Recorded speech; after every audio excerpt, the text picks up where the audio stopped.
Welcome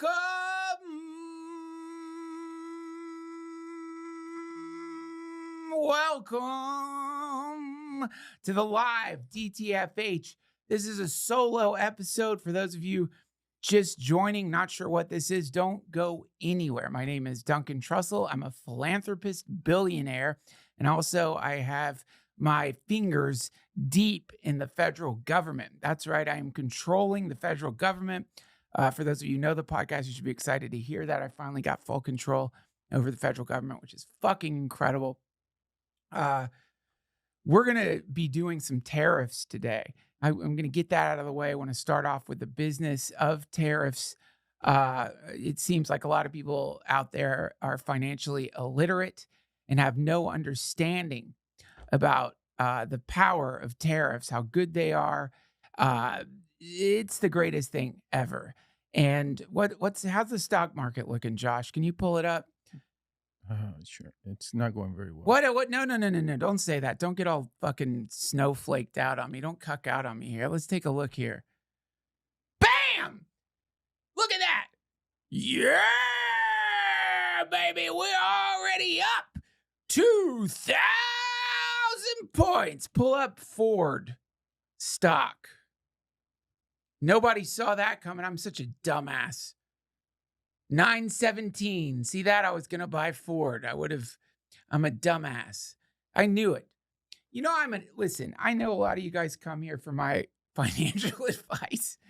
And here's the thing. And this is why I feel so stupid. And I don't know, like I did once I got into day trading. And because I started going on Wall Street Bets on Reddit. And I got entranced by it. It was such a funny culture at the time. I haven't been on there in a while, but this was in the age of AMC, of GameStop. They figured out some way to figure out people who were shorting stock and essentially drive the stock up. And it worked. And a lot of people got fucking rich. What was that guy's name? Do you remember his name? It's Roaring Kitty. I know is his Roaring Twitter Kitty. name. Roaring Kitty. So this genius figures out some method of identifying where people were short selling stocks, and then knowing that a way to like fuck those people over, the hedge fund people, and simultaneously just get Redditors richer than God. People were making so much money. And so I'd had my eye on this, and I had, I don't know, like $5,000 in an account. And they would say, it's going to the moon. And so I think it was AMC. I can't remember which. I don't remember if it was AMC or GameStop, but I just put all that money into the stock that Wall Street Bets was saying you should put money into, fully just thinking like, this is like idiot. I'm an idiot. I will not tell my wife that I'm doing this. It's gambling. I recognize that's what it was.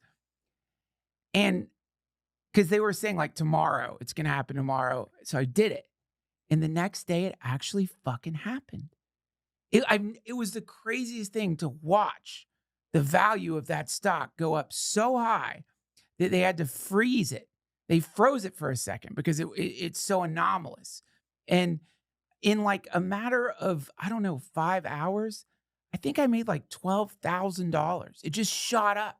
And in that moment, I witnessed the power of wealth. Like if that, like all these insiders, all these people with their fingers on the pulse of everything, once you get to a certain amount of money, you just stay rich. And also like we have an assumption. The assumption is, I don't know if you guys have that assumption. I certainly do. I come from a different time. I don't know. I'm going to run the stats right now. Yeah, a lot of youngs in the YouTube chat right now. When I was coming up, we didn't have the internet like you do. We weren't able to like get data streams that were immediately memory hold if they were too controversial. The data streams that we got were like ABC News, Dan Rather. That's it. So I didn't know the shit you guys know. And there was a general assumption that if somebody was a millionaire, in those days it meant something to be a millionaire. If somebody was a millionaire, that meant they were smart. If someone's a billionaire, they must be fucking Einstein level geniuses. This is an assumption a lot of people make. But as it turns out, at least with my brief encounter with making money off of the stock market, someone needs to tell you, you just need a lot of money. And then you dump it into something and it goes up a few percentage points and you take it out. You can get an AI to do that for you long enough. You just have infinite income. You pour it into high yield savings accounts. I don't know. And that's it. You just sink your money wherever and you just get money back. So it's like a video game. Once you get past a certain level, it's an infinite money loop.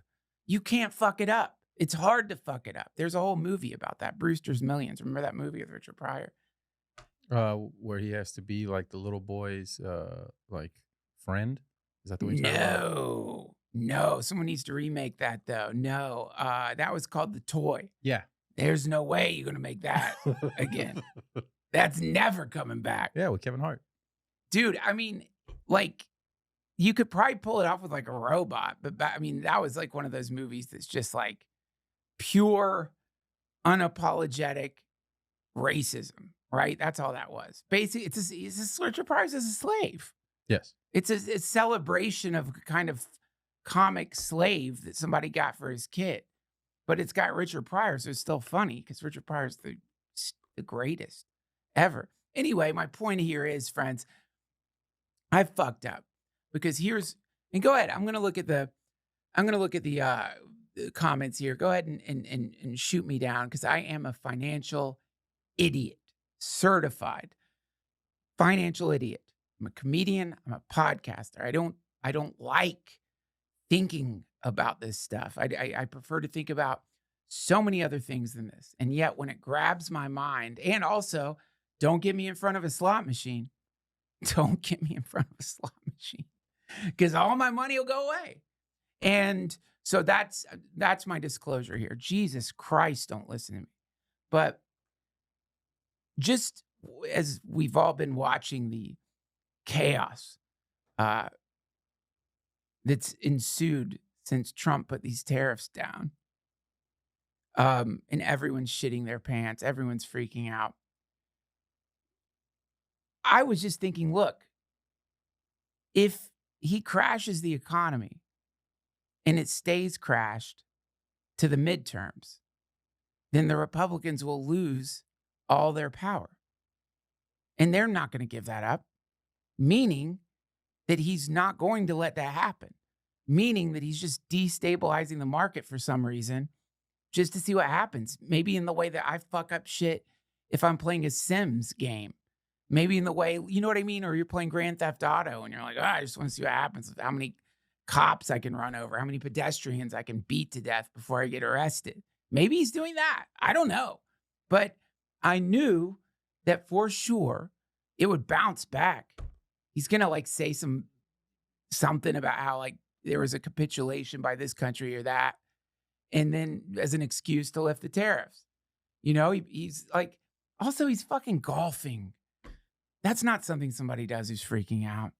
So, and he's like sending out weird signals like the strong will survive or whatever, which was basically saying like, I'm going to lift these, you dumb fucks. So buy your stocks on a discount now because it's going to go back up. And so there was this brief window where I just knew it. I'm looking at the stocks. I'm thinking, I don't know anything about stocks. I'm looking at Apple, down 5%. Why don't I just buy a bunch of Apple shares? But they're so expensive. And then also I'm playing this awesome game on my iPad where you play a fisherman in some kind of like haunted part of the world that's based on H.P. Lovecraft. Yeah, then of course Trump, known for his ability to it's so funny. They're calling us up, kissing my ass. Trump mocks world leaders. There's 104% tariffs on China. It's funny, man. I mean, it's not, but it is. But it's Anyway, now it's back up, but it'll go back down again. It'll go back down again. Like he's fluctuating the market. He's like, some people are saying he's doing it because he wants interest rates to drop or something. He's pissed at Jerome Powell. So he's just like, all right, fuck you. I'll just like announce bizarre tariffs over and over and over again until you have to drop interest rates or something. Driving people into treasuries. I don't even know what that means. Read that on Reddit. I have no idea what that means.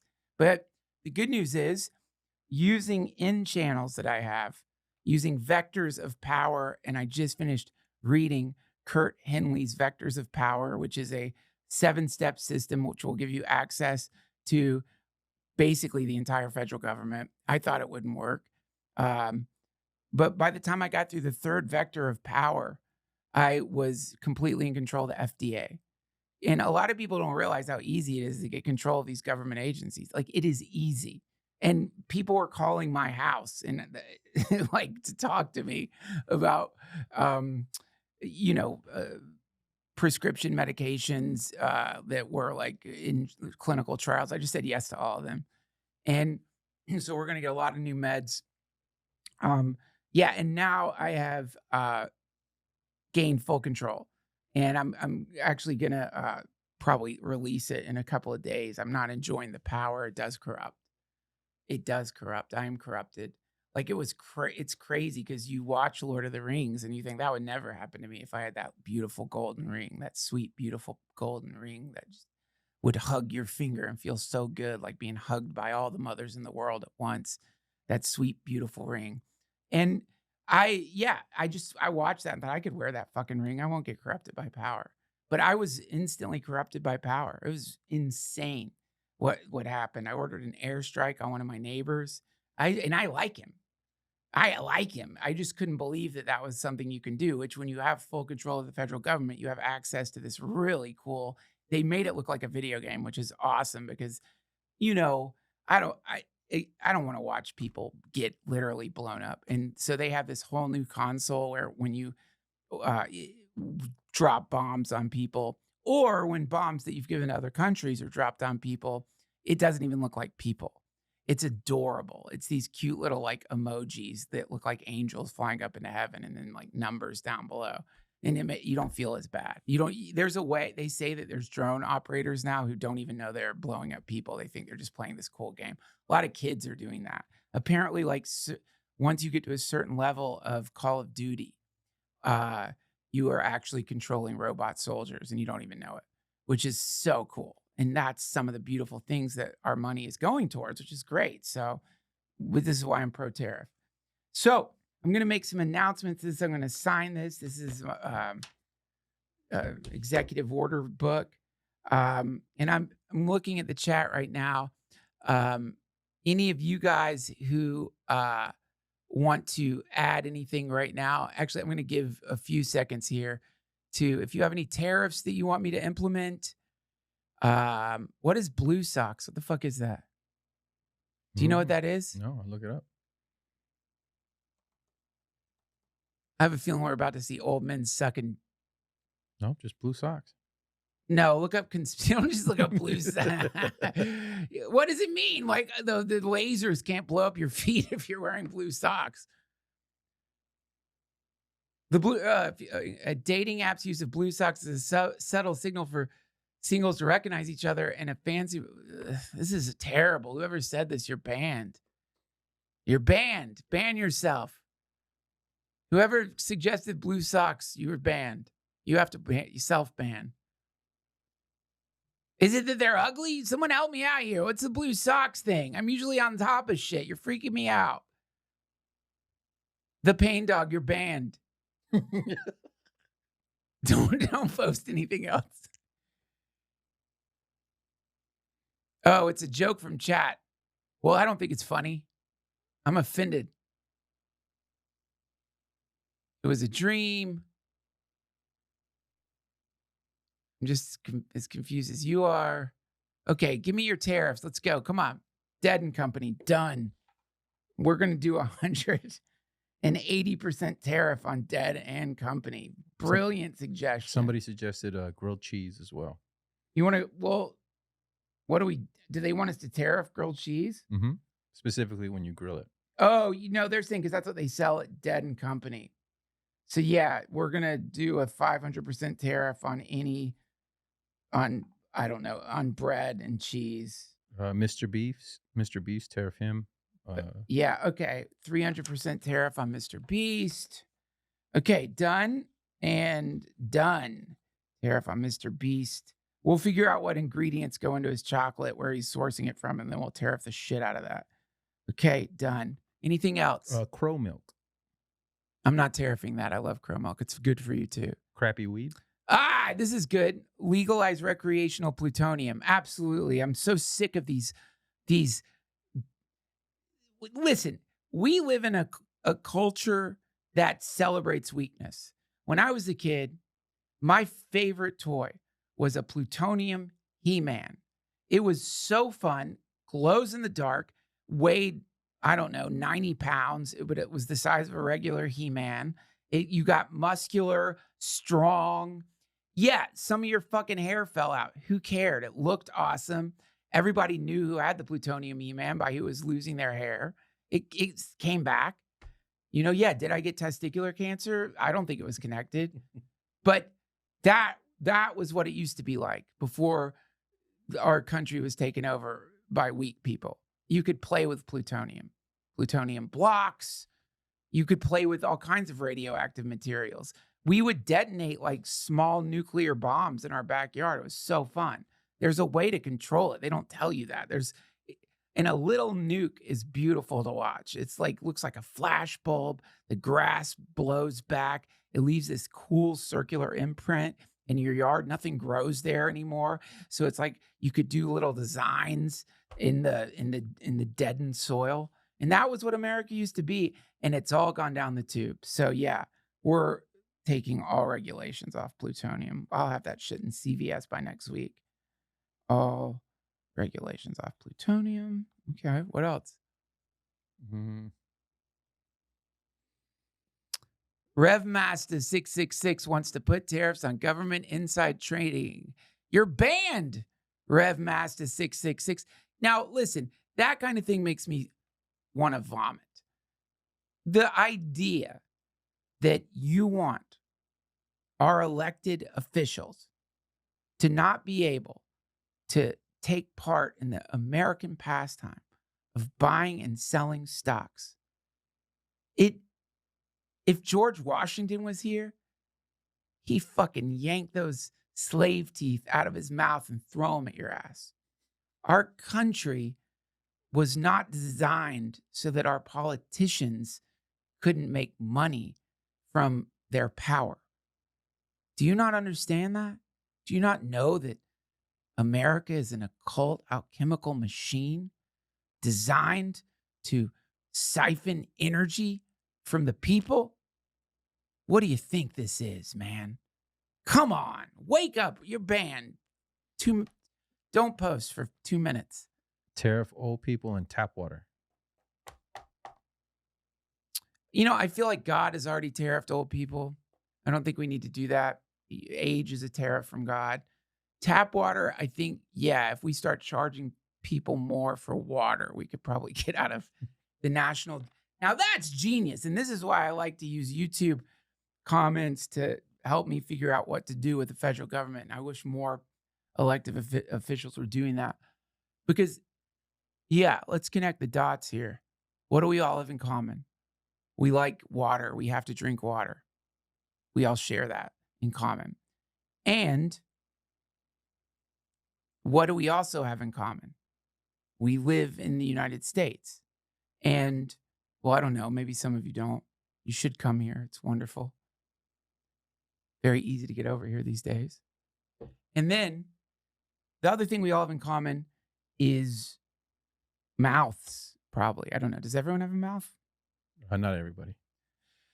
The point is, I think you're right. Let's start figure out a way to quantify like a glass of water. Let's charge $10 per glass of water for the next year. And yeah, tax water. Water tax. Simple. Done. Water tax. Water tax. We'll work out the details later. But yeah, that's really good. That's really good. We're going to make a lot of money. 200% tariffs on soft things like marshmallows and down pillows. Interesting. I think it would be better if we harden soft things. Don't you? Just a general hardening tariff. So soft things are hardened by 10%. Yeah, hardening tariff.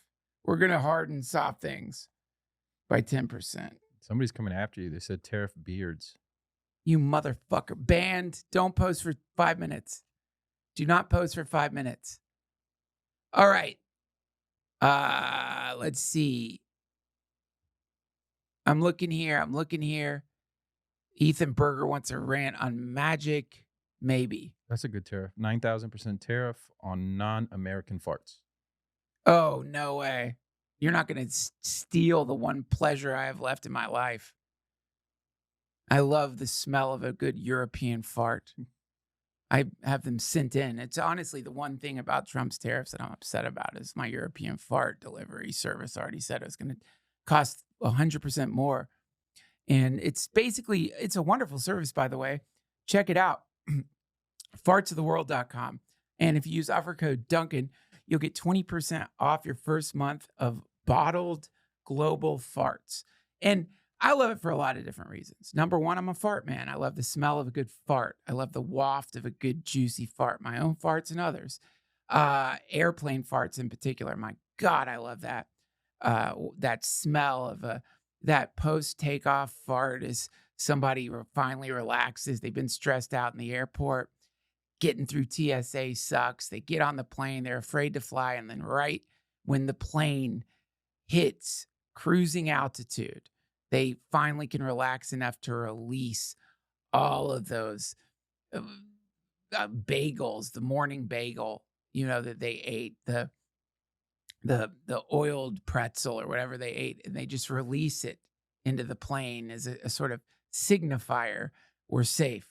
And then in response, almost like call and response farts, as other people is smelling that fart are like, oh, we must be safe. I smell a morning airplane fart, so that means we're safe again. And then it's the best. And the plane fills up with the oily stink of travelers, people headed on vacation, people headed to work. It's the smell of America, and it's a good smell.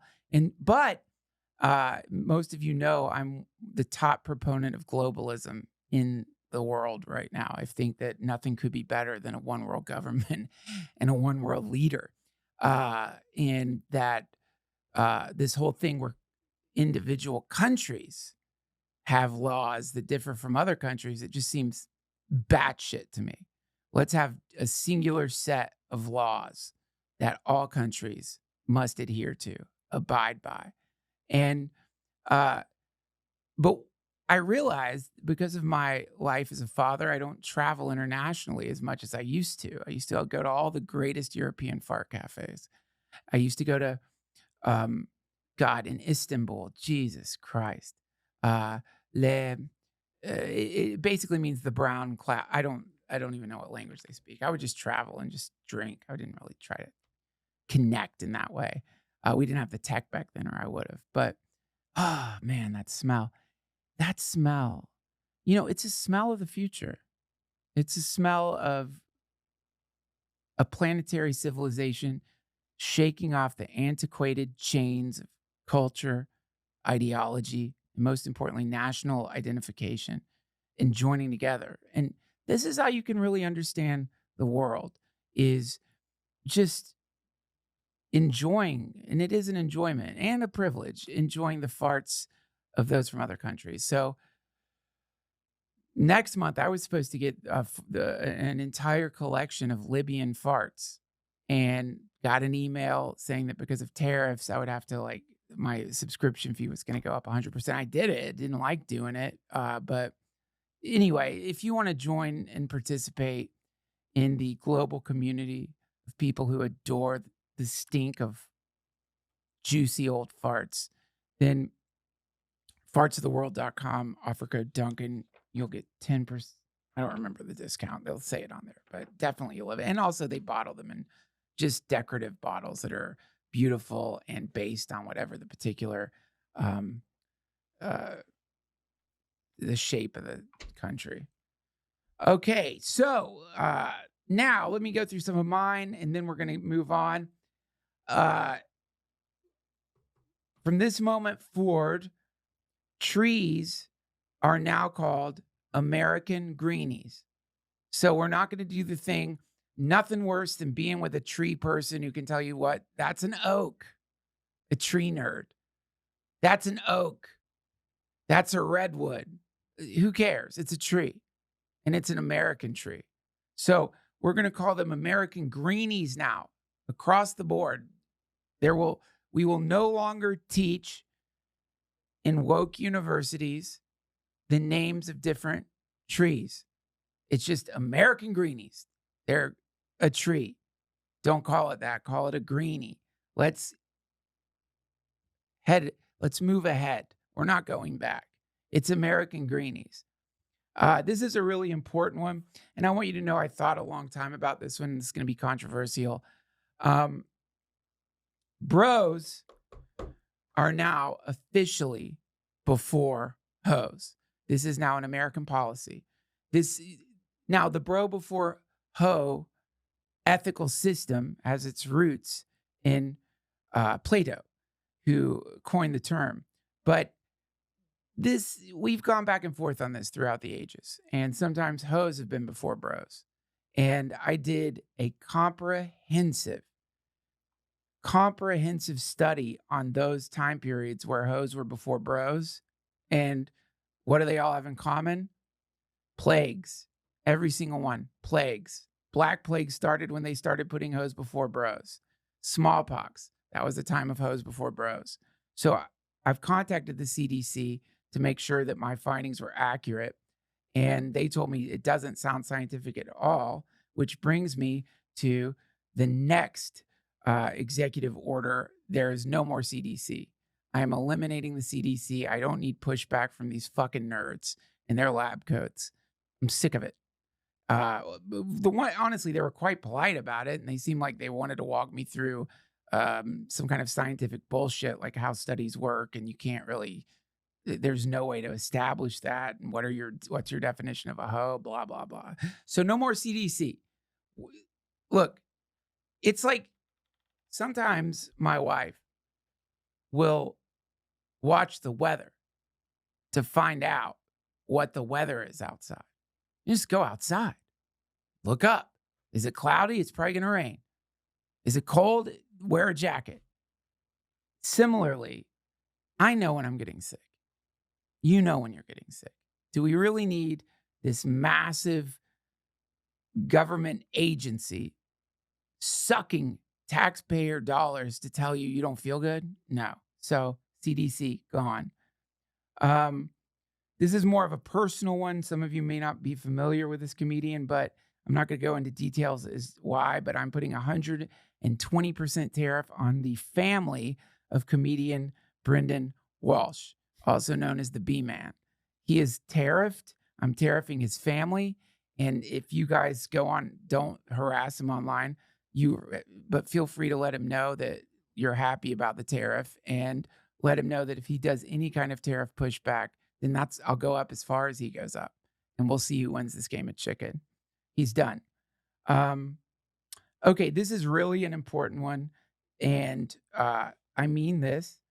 It is now illegal to talk about White Lotus on early morning flights. Can't do it. If you do it, you will be deported to that Venezuelan prison. So if you are, I don't care what it is. You just got your Ozempic shot, you're yappy, you've had a bunch of Starbucks, you're on the plane, it's 6 a.m., and somehow you and your girlfriend want to fucking talk so loudly about White Lotus.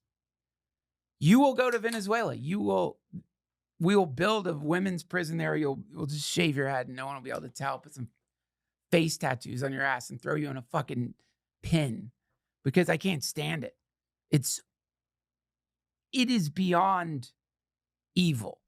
People are trying to sleep. We're tired.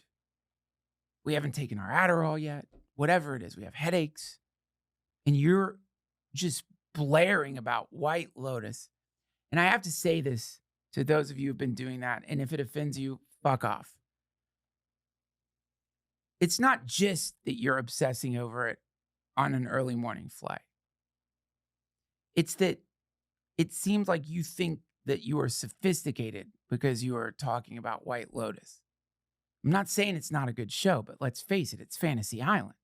It's an old reference. Look it up. And the creator said the same thing. It's just Fantasy Island. And the lessons you're learning from White Lotus, come on. This isn't exactly cutting edge material here. Money is bad sometimes. So don't talk about it on morning flights or anywhere. I am willing to extend this executive order to, like, maybe I'll leave an hour, like between 8 and 9 p.m. You could talk about White Lotus. 180% tariff on Dead & Company. No problem. Consider it done. Yeah, and don't talk about Dead & Company anymore. Stop. We're going to tariff Mr. Beast, water tax, and we're going to make softer things harder. It would be nice to make harder things soft. It's an interesting. Do we make harder things softer or softer things harder? I'm going to have to think about this. What do you think, Josh? I think most of society is trying to make softer things harder. That's why you see a lot of pills out there right now. So it might be easier to go that way. Well, what about just softer pills? Wouldn't softer pills make you softer? It depends on the pill. What if it's like Viagra? Liquid Viagra might pop your penis. Right. So you could take a soft Viagra and you would get harder. And that's an incredible, if you're out there and you represent BlueChew or whatever. But then do you get tariffed on your penis? I've been thinking about this a lot, about tariffing cocks. And, lots of discussion has come up regarding the penis tariff that's been proposed by a lot of people. But I think men have it hard enough. We don't need to make it harder on men. And, this I think will be viewed, by certain people as offensive. And having witnessed birth 3 times now in my life, I guess I'm just going to say it, and maybe you're not supposed to, but ladies, we know you're faking it. Did you see that? You've seen birth? Yes, 3 times. They yell, they scream, they huff and puff. And as a man, you know that the pain you experience every day is probably 50 times more than a woman giving birth, at least. I think they've done that research. Like in any moment, the average man experiences 50 times the pain of a woman giving birth. And so though I do recognize why the penis tariff could raise money for the federal government, I think it's already hard enough for dudes in this country. I mean, we don't, when I'm in pain, I just express the amount of pain I'm in. But whenever you see a woman emoting pain, they say that she's faking like 70% of that pain compared to a man. I mean, just look it up. This is in textbooks now. We know this, and you're not, I guess these days you're not supposed to say things like that out loud because people don't want to hear the truth. And this is why they want to censor the internet. But they're not going to be able to anymore. Now, I'm signing this. It is now official. This is exactly what you guys wanted. And there it is.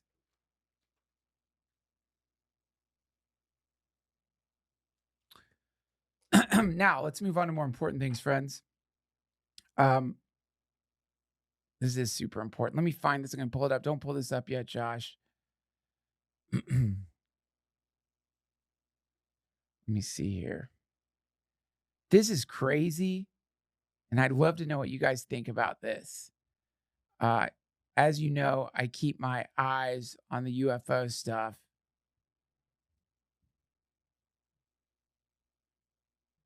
Yeah, pull this baby up here. Hold on a second here. Enlarge the picture. Okay, pull that up, Josh. For those of you listening, look at that. So, I love the Mars probe NASA channel. You can watch, like, as it's basically developing pictures, and people just stay on top of this shit and they watch it. And every once in a while, weird stuff pops up. Now, I don't know if this is true because I didn't look it up, but apparently NASA deleted that picture. Shit, my thing turned off. Here, hold on. I'll tell you when to put it up. Okay, yeah, put it back up. Look at that thing. Now, of course, right away, debunkers see stuff like this, and people are saying that that is a rock. But look at you could see the light being reflected off of it. Look at that. You could see the sun being reflected off of it. And what the fuck are these things? More importantly, why are they zipping around Mars? Okay, you take it off. Pull up, wait, I'll pull it up. So I just got this book. This is really crazy. I had him on the podcast a long time ago. I should have him back on. Pull this up. This is Avi Loeb, and he's an astrophysicist. Now, what's interesting about him, he's from Harvard, and what's interesting about him is that he is completely vocal about his belief that Earth is being monitored or visited by extraterrestrials, which is obviously these days not exactly like groundbreaking, but for someone who is like a professor at Harvard, that's not what you hear them say very often. They're worried about their careers, funding. He's written some books on the matter. He's got a new book out that I just started reading. It's fucking great. But this book talks about how Oumuamua, which was, I'll pull this up. And for those of you out there who remember, this is really weird. We got from outside, here, I'll pull it up. Oumuamua is the first confirmed interstellar object detected passing through the solar system, formerly designated 112017 UI. It was discovered, blah, blah, blah.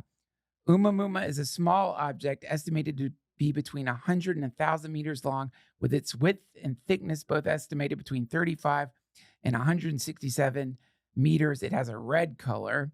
It has a rotation similar to the solar system's asteroids. But anyway, what's interesting about Oumuamua is that, let's see if we can find it on here.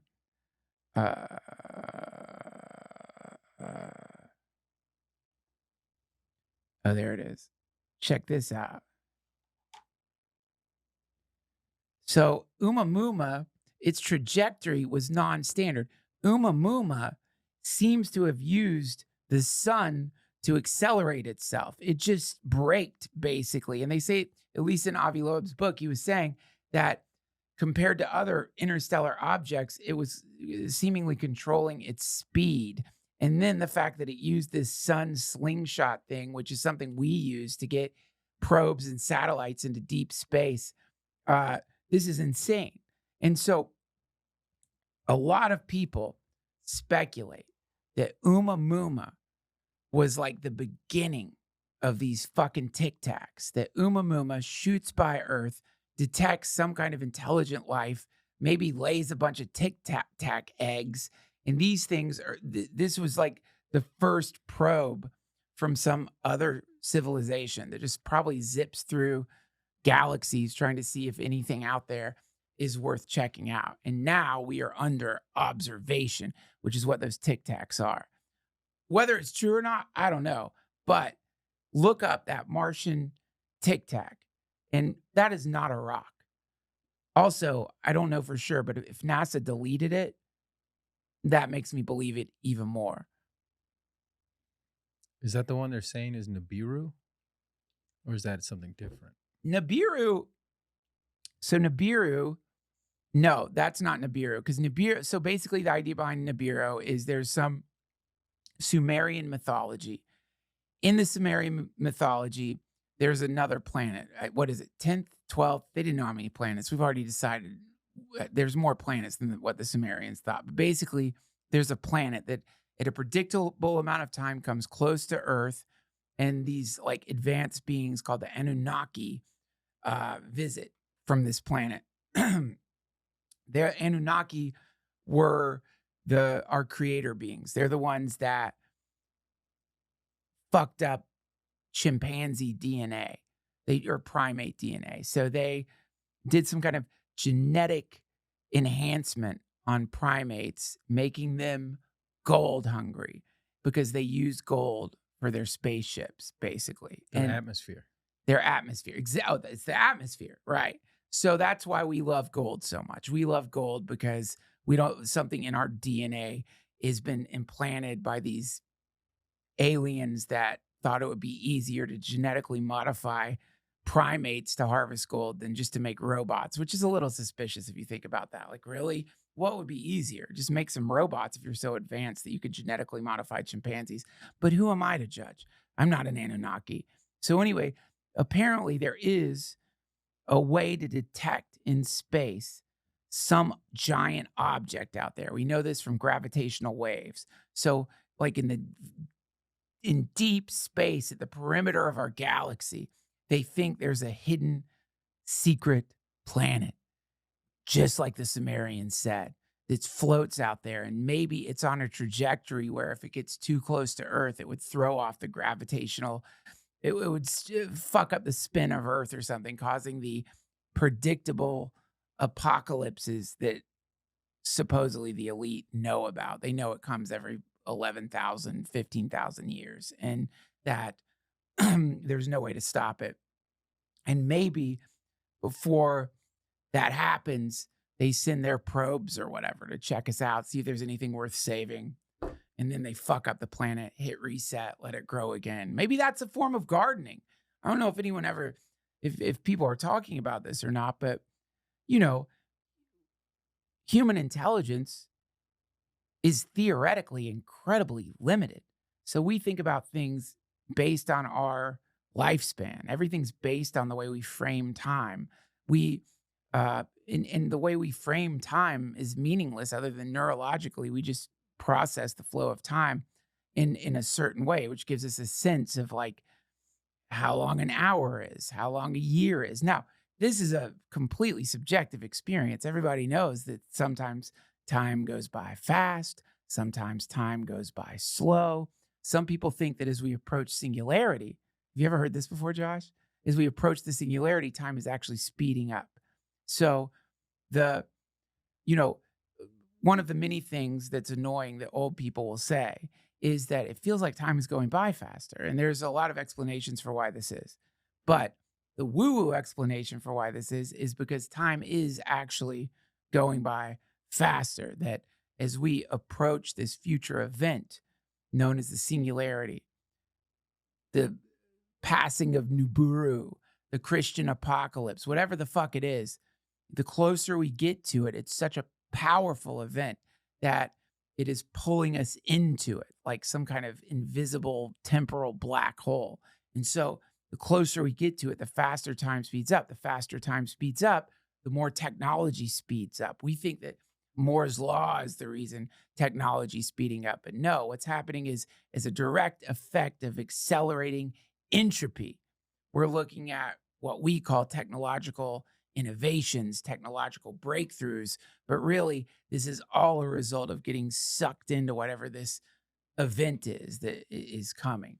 So a lot of people think that the experience of time speeding up is real. And when I was a kid, a summer would last at least like what I would consider to be 2 years. Now, like summers went on forever and ever and ever. Now years go by like that, which is really spooky to think about. I wouldn't invite you to think about this, but if you've been experiencing this strange sense that days are going by faster, years are going by faster, months are going by faster, and you've been banking on your lifespan. Well, your lifespan, if it's 70 years, that's great. If each year feels consistently like a year.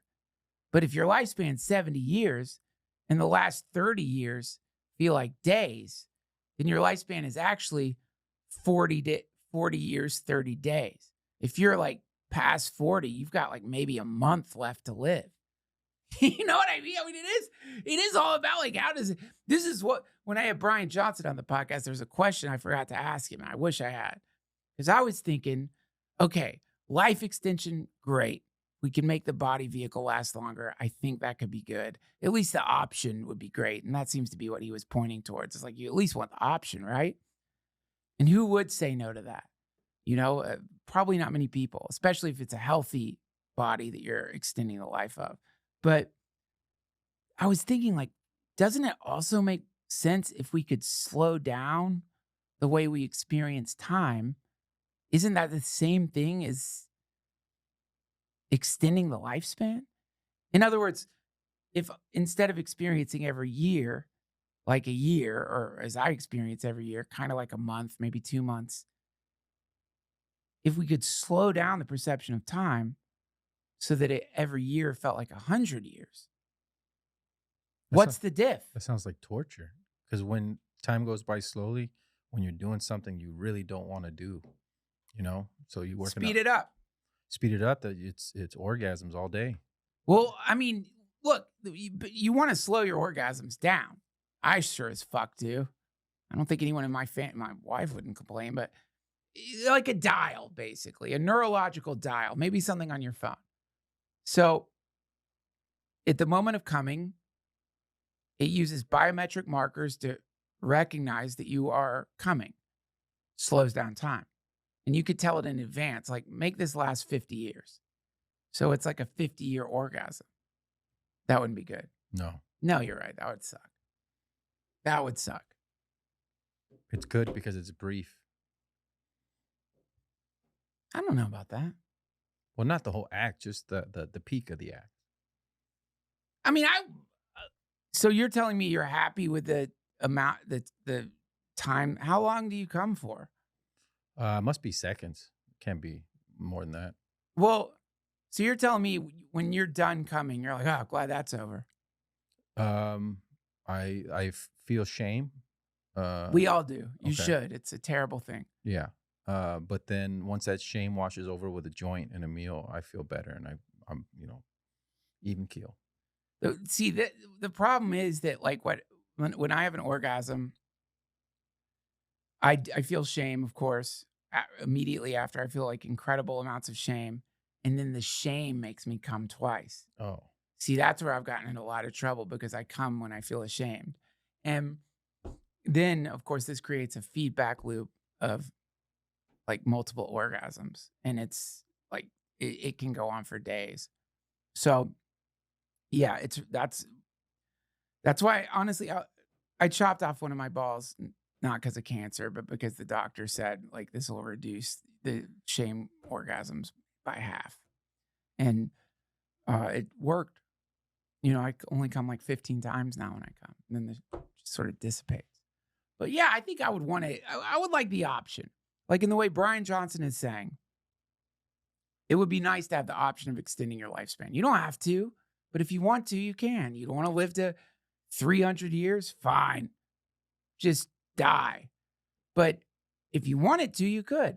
In the same way, it would be nice if humans had a little bit more control over our perception of time. That's all. It would be, we know it's a neurological function. We know that apparently there are ways that you could alter people's sense of time. So if there's ways to do that, why isn't, I mean, anyone who's done ketamine knows that time is easily distorted. You get on enough ketamine and like every second feels like 1 billion years. So what's going on in the brain that this is causing a plasticity in the experience of time? And theoretically, we could control that with an app. That would be amazing. Just to slow down time a little. I guess the problem would be if you're on a different time, you'd have to sync up time frames with people around you. What if an ad comes up during the app and now you're stuck in that ad for even longer? We'll speed it up. See, that's what I'm saying. Like if you're watching some stupid fucking ad, you just speed it up. Instead of even having to skip the ad, you just speed up time by that amount. And then slow time down again so you don't lose that time. Right? Like, I guess the argument would be like you're actually like accelerating closer to death, but you're still going to spend that amount of literal time watching the ad. So why do you have to like experience it like it for a minute? You could make that a second. Just skip ahead a little bit. I guess it's dangerous. You could really fuck that up. Yeah. Press the wrong button, skip ahead 6 years, feels like a minute. Maybe, let me see if I can pull this up. I did read this. It's super Black Mirror. That means heroin addicts would live forever pretty much because they would just slow it down. To 1,000,000 years. Yeah. Altering sense of time, prison sentences. Let me see if I can find this. It's really, really weird. Yeah. This is from the Illinois Institute of Technology. Pull this up.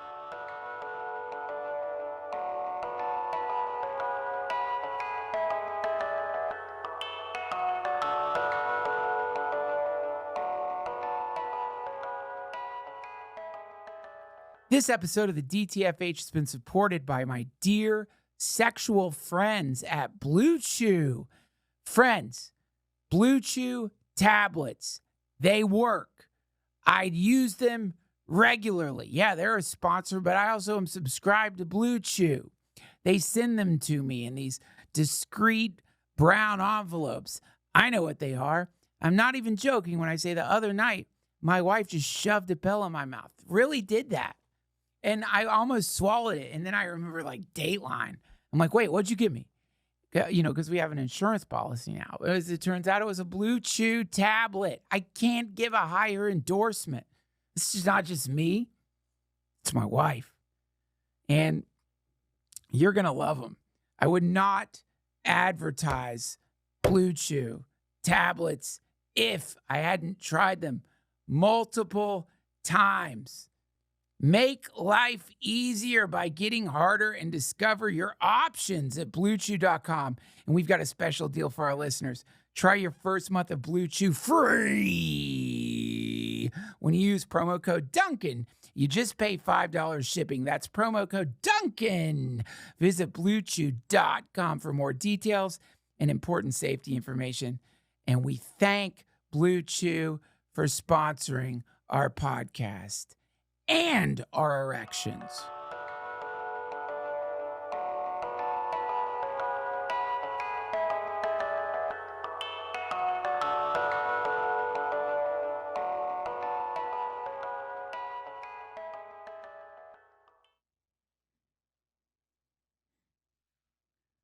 What if you could give a prisoner a pill that changed their perception of time?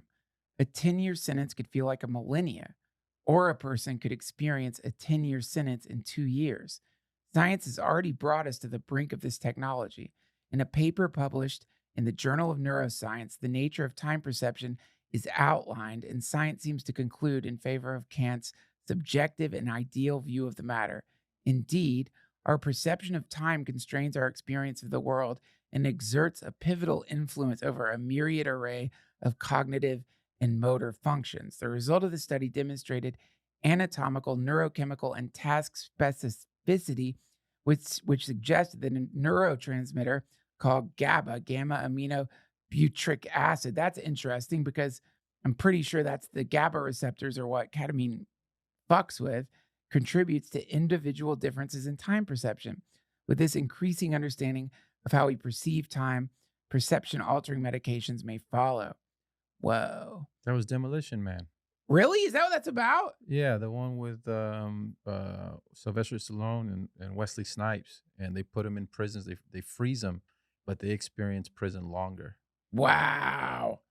Wow. Yeah, this is what it's saying. Psychoactive drugs can be used to distort the prisoner's perception of time and make them feel like they were serving a 1,000-year sentence, which is legally available in the United States. That's crazy.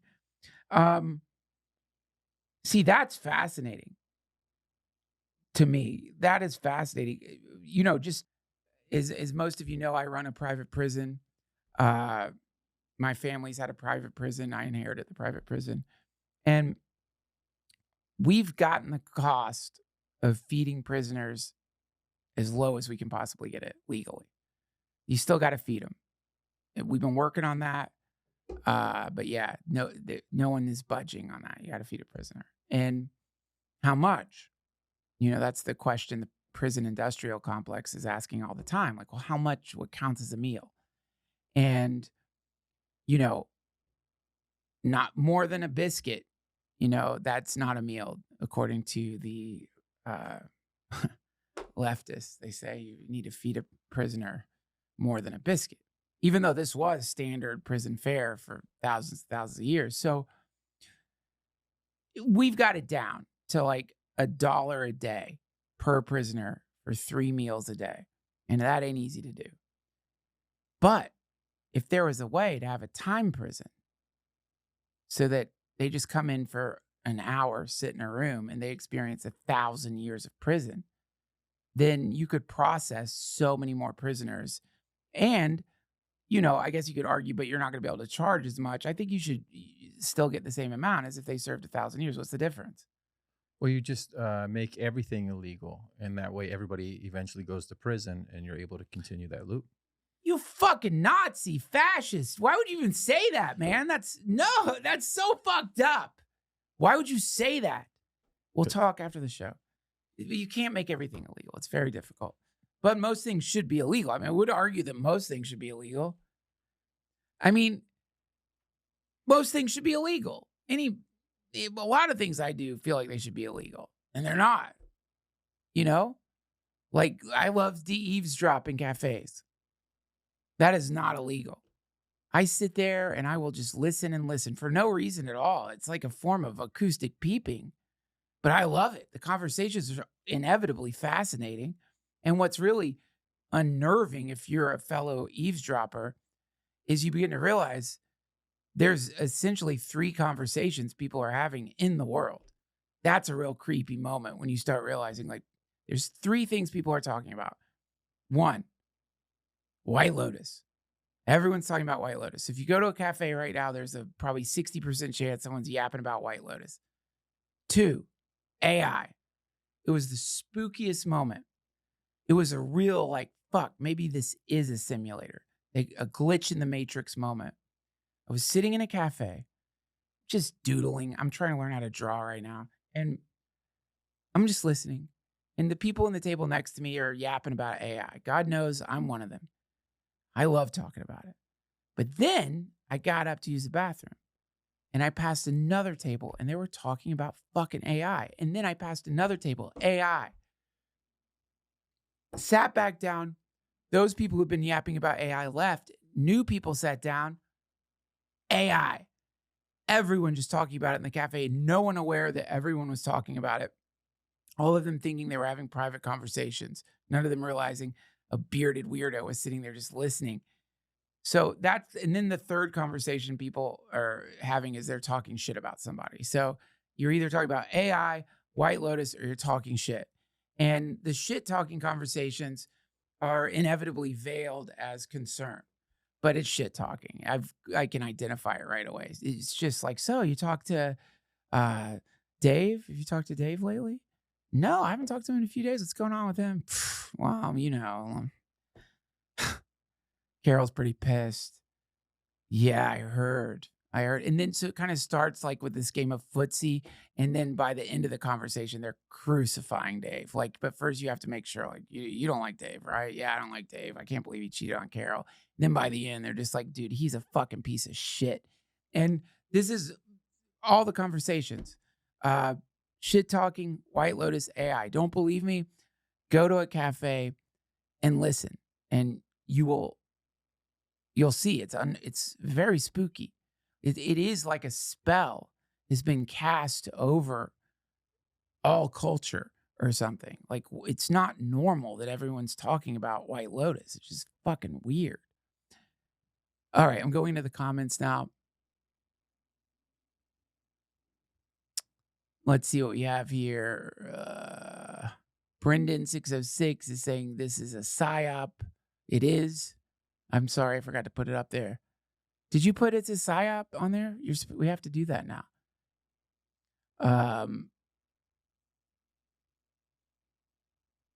Oh God, some fucking Rogan shit.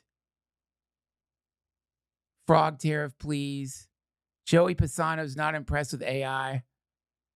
What?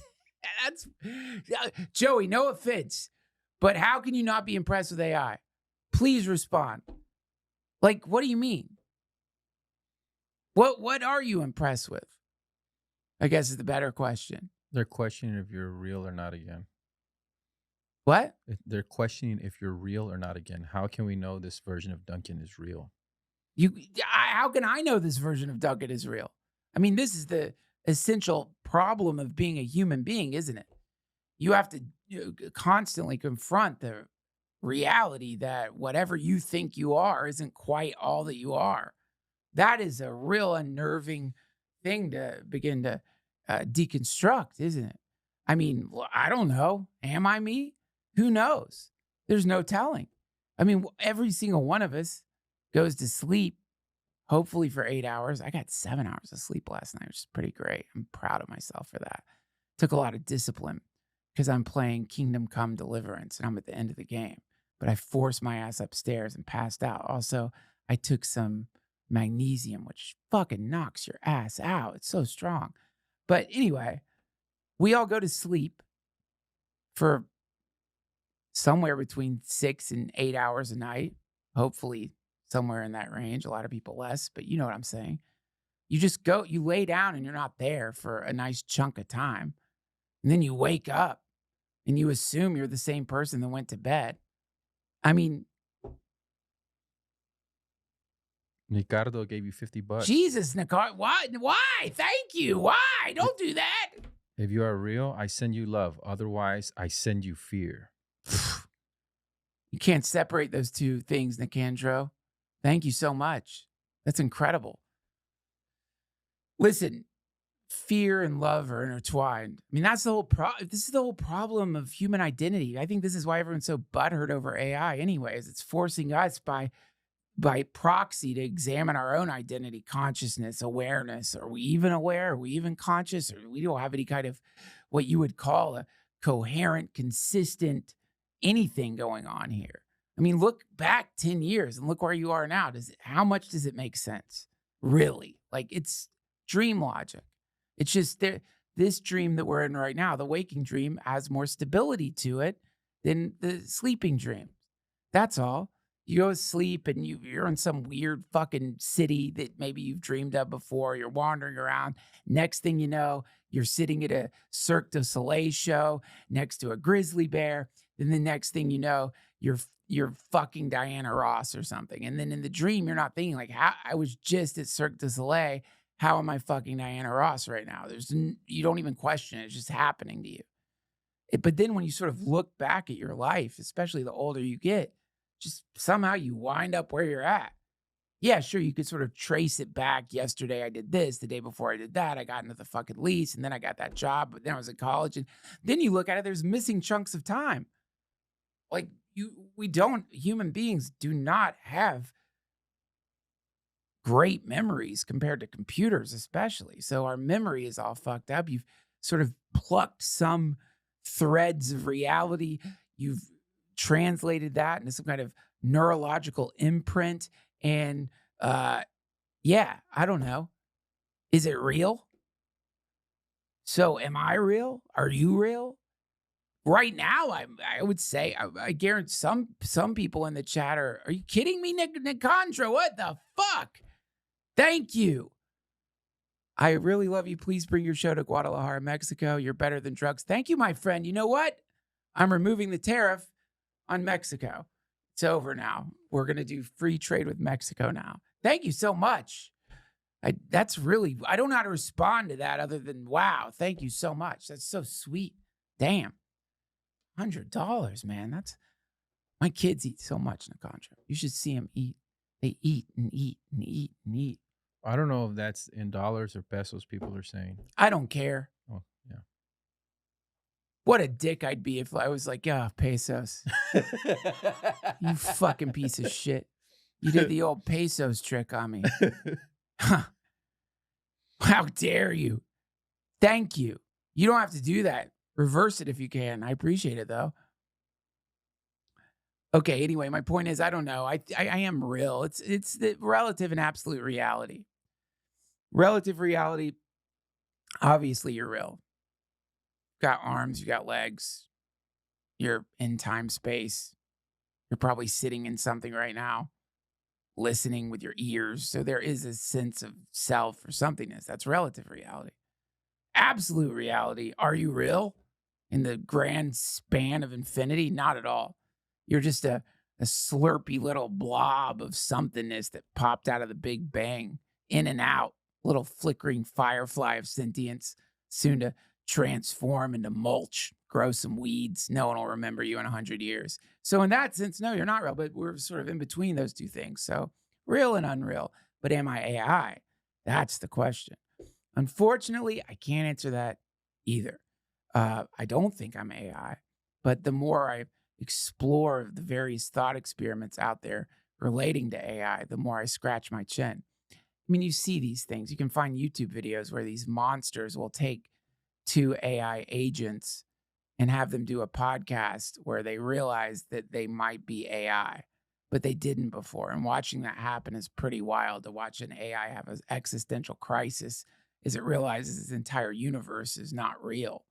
But so, I mean, you have to keep going back to how I think Nick Bostrom came up with simulation theory.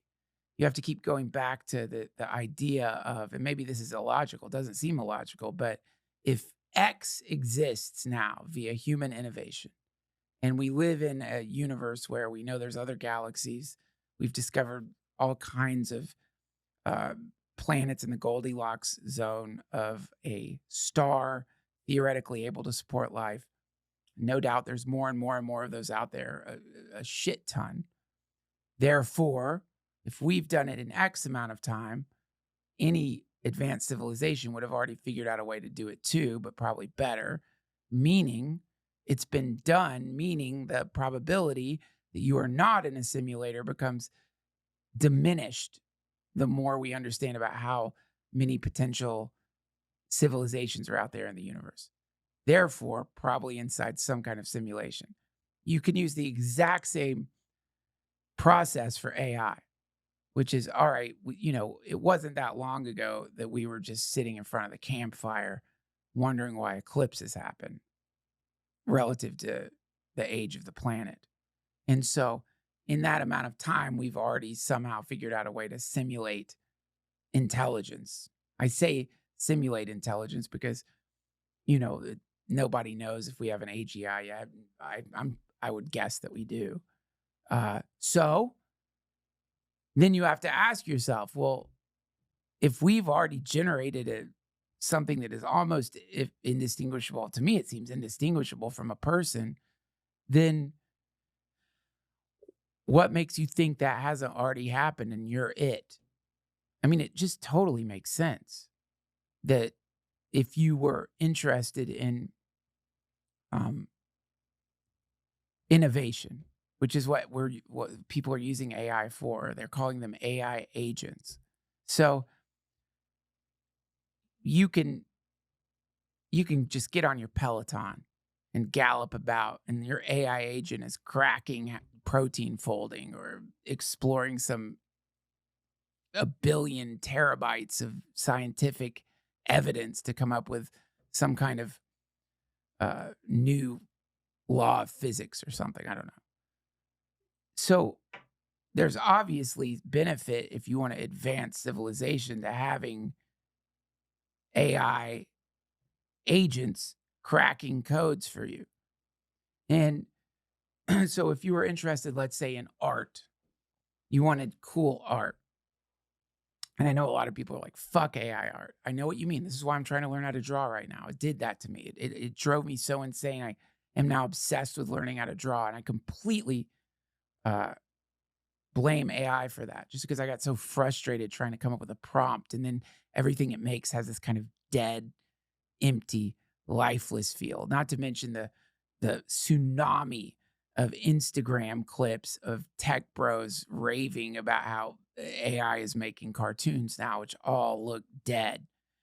It's like watching a corpse attached to a strings dance around. It just feels empty and dead. Fun, though, fun. I'll definitely do it again. I love it. It's fun if you want to just get in the very beginning parts of an idea you have. But the point is, if you wanted to like create art and you began to realize that art was based on suffering, confusion, heartbreak, then yeah, simulate a planet and fill it with fucking people and just have them all interact. And then at the end of the day, you just collect the great works of art that your AI agents have generated. Then you just reset the goddamn thing. Maybe that's what that cycle is that everybody talks about, or the earth resets itself. That's just when the earth, maybe when the earth generates some level of technology that its creator was looking for, you just reset. You got the tech you wanted. Let's see what they make next time. Let's see what they make next time. Just keep resetting it. You wouldn't have any sense of, oh my God, I just wiped out a planet. That's bad. You're just like, yeah, I want to make another cool thing. They split the atom. That's interesting. Oh, cool. Hemingway. That's cool. I like his writing. And then you just reset and reset. That's what the whole Midnight Gospel is based on. That was one of the ideas I had, is like, yeah, what if people were simulating universes to harvest the technology? And why wouldn't that happen? Maybe that's happening here. Who knows?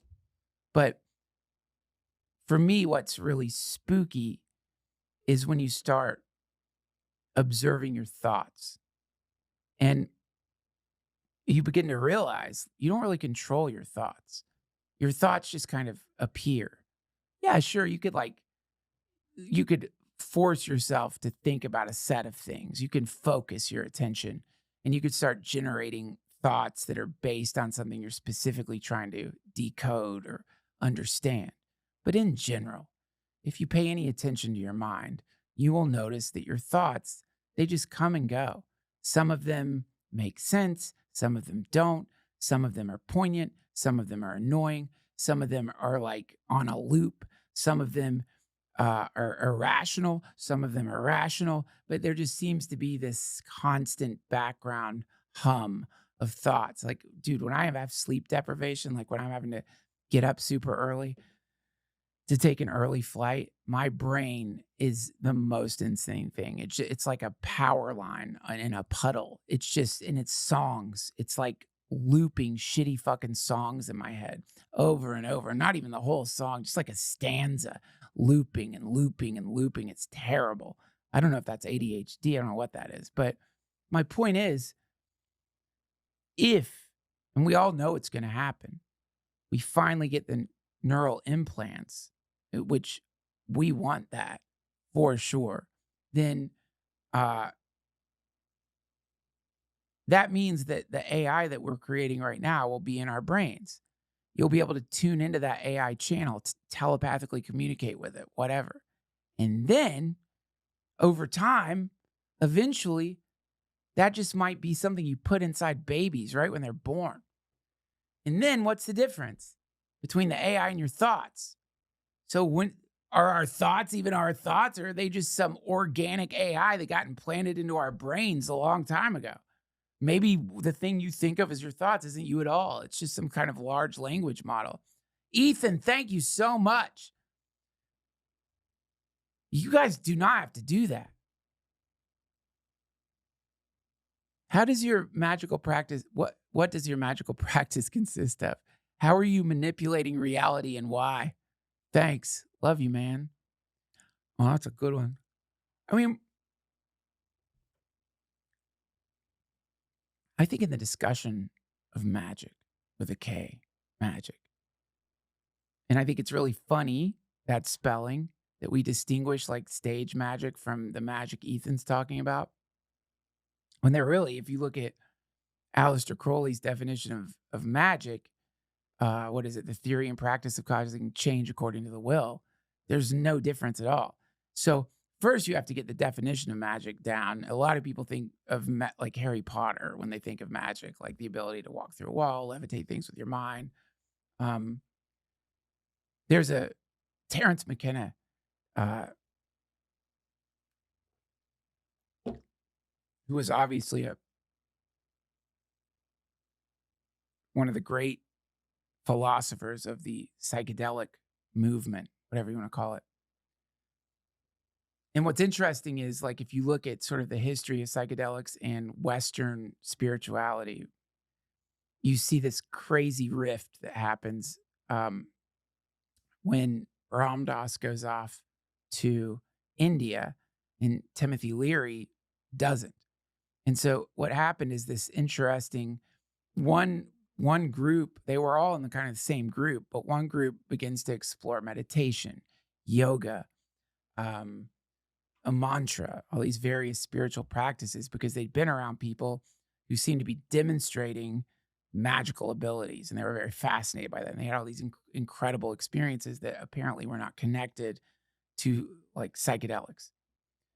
And so this split happened where, sort of in the psychedelic community, somewhat of an eye roll towards that bullshit.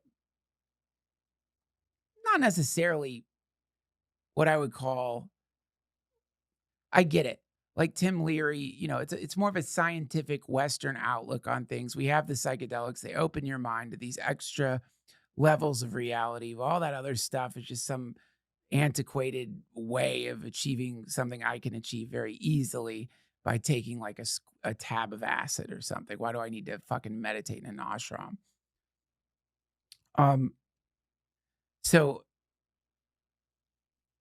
I don't remember maybe it was just one of his lectures, but McKenna told this story about some initiate or something in India. He's hanging out with his guru and he's trying to achieve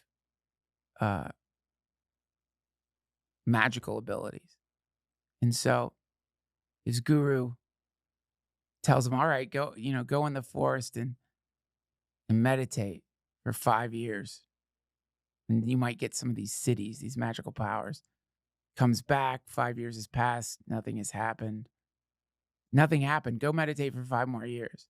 Anyway, this happens for a few more 5-year cycles till finally the student realizes he can walk on water. He comes back to his master and tells him, I did it. I can now walk on water. And his master says, the ferry costs a nickel.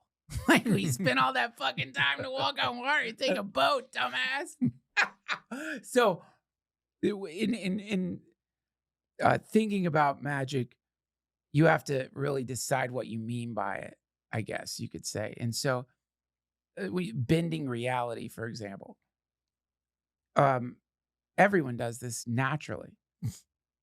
We all bend reality. You bend reality anytime you focus on anything.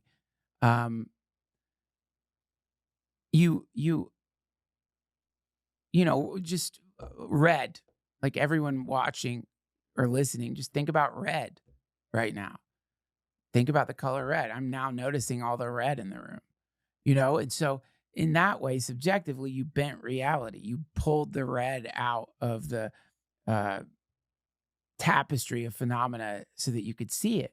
And, I think this is really interesting because from this perspective, there's all these designer realities that you can subscribe to where you don't have to exert much effort to tune into that reality. For example, if you want to see the classic example of it, and I do this, just jump between MSNBC and Fox News. Just jump between it. And it's like they might as well be parallel universes. In one version of reality, everything is hopeless and fucked. In the other version of reality, everything is ridiculously great. And so the algorithm has become our daemon. It's a servant, which once it sort of determines which reality structure you want to tune into, it helps you in that regard by curating content based on whatever your particular desires are regarding what you want to see and how you want to perceive reality. And so suddenly, if you spend too much time on any given set of content, you'll get more of it. So, spend a little time with Andrew Tate. The next thing you know, you're going to not just get Andrew Tate material, you're going to get grind culture, bro material. Next thing you know, you're going to be at a men's retreat jerking some dude off. It sucks you in. But so as far as bending reality goes, everyone does it naturally, just via whatever it is whatever you focus on. And so, one, Crowley was always talking about will. Uh, the idea, like I think the tarot, the major arcana of the tarot, uh, shows a kind of path. Starts off with the Fool tarot. I'll pull that up. You guys haven't seen that.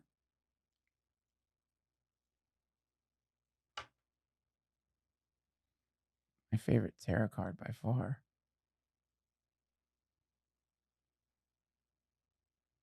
Pull this sucker up, Josh. There we go. The Fool. So this is 0. This is the beginning of the major arcana. And here we see all of us. This is you in college. This is you with a young body. This is you when you didn't know you were going to die. This is you when you didn't understand what treasuries were or stocks. This is you, whatever. You fill in the blank here. This is you when you didn't understand what 17% interest meant on a credit card. This is you. This is the Fool. And so, he's all dressed in brightly colored. That's Gucci. He's wearing Gucci. I still have Gucci. I have bought this shit before I had babies.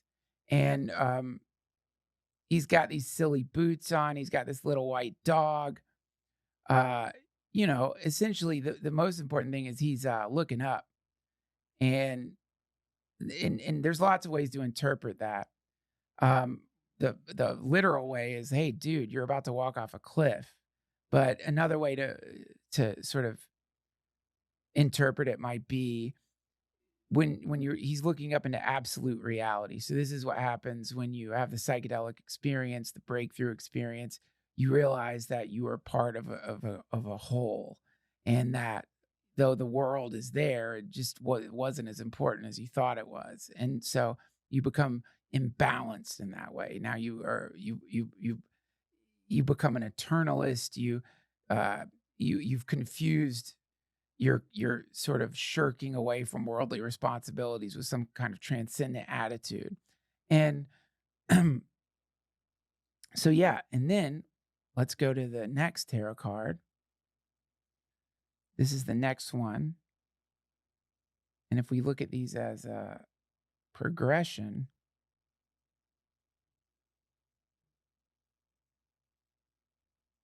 and again, this is my own shitty interpretation. I don't know if it's true. The Magician. Hold on. Let me open this up. There we go. So this is like after you've splattered off the fucking cliff a few times and you realize that kind of silly attitude towards existence makes you fall off cliffs, doesn't get you anywhere.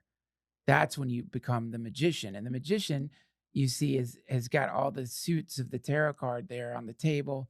And apparently this represents when you begin to use your will to experiment with the universe, where you become focused, where you become diligent, where you become like consistent in some practice or another. This is this is how you get good at anything, by becoming, you have to start focusing your will. And so, the idea is if you meditate long enough, you can walk on water. Maybe. Honestly, I wouldn't doubt it. But if we focus long enough on anything, you will become good at that thing. And the amount of time you pour into this thing or that will determine who you are. And so, from my perspective, magic is not anything special. And because of the controversy surrounding the term, sounds silly, embarrassing, dumb. People have come up with new ways to sort of talk about it. And this is any business book. This is any book on, getting your life together. Marie Kondo, all of these are grimoires that are explaining a way to focus your will that changes certain patterns around you and creates a better reality. It distorts reality or pushes you out of a reality you habitually got stuck in. And that is how we all end up smashed at the bottom of the cliff. I mean, you run into people who are living a spontaneous habitual life, and they're always falling off cliffs again and again and again. I know I was. And so of course they fell off a cliff because they hadn't gotten to the place where you begin to realize you don't have to react the same way to everything that happens. You can start controlling the way you react. And then you start playing around with your reaction to things. And you begin to realize the hell realm you thought you were living in was not a hell realm at all, but it's just that you've had a sort of habitual response to reality that was producing an echo that was not very savory. So you start learning how to control that. And this is where the systems of magic appear. And,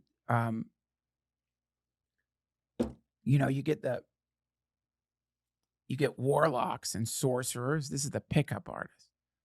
The pickup artist is a sorcerer who has figured out a methodology for, manipulating people to fuck them. It's a fuck warlock. But then also you run into people like Ramdas who have found a way to be in love with everything in the world, regardless of passing phenomena. And like when you're in the presence of that kind of energy, it transforms you for the better. And so you run into all these different forms of it, the practice. You run any classic business person, it's wearing ceremonial robes. What is that shit? Necktie? What the fuck is that? Some weird colored rope around their neck. They're not wearing wizard robes, but it's robes.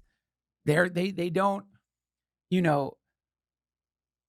don't live in some tower, but they live in skyscrapers, which are fucking towers. They go into skyscrapers and do focused acts of magic, which we call business deals.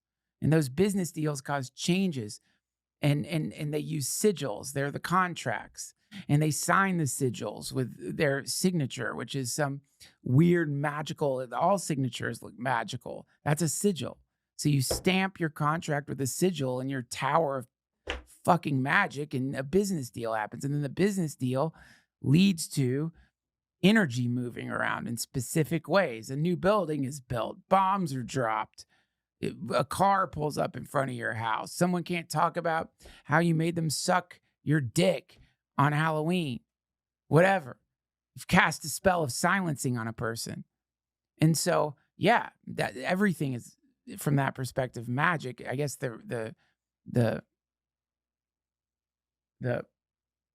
so the sort of magic that I practice, I guess you would say, is like, though I used to get into some of the magical systems with some fair results. Now the kind of magic I practice is just prayer. And that's, to me, is the best, because sort of as you get deeper and deeper into the conceptualization of sentience, consciousness, intelligence in the universe via psychedelics, magical practice, meditation, you do brush shoulders with something that seems to be a very advanced intelligence that is the source of benevolence. And then that thing, the more you begin to connect with it, the happier you get. And then, so you begin to realize a lot of the stuff you think you want, you didn't even want. And then you can get into a lot of trouble by getting the things you initially thought you wanted. But if you start having a collaboration with this intelligence, which people call God, then via prayer, you can cast spells in a collaborative way. That's my view of it now. Alejandro Rojo sent $4.99. Thank you, Alejandro. He has a question. Well, are those pesos? No, it's dollars. Okay, I'll answer. He's so fucked up.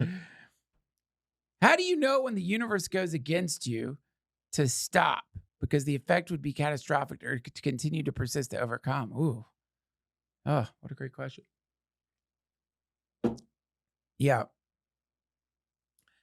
Okay. So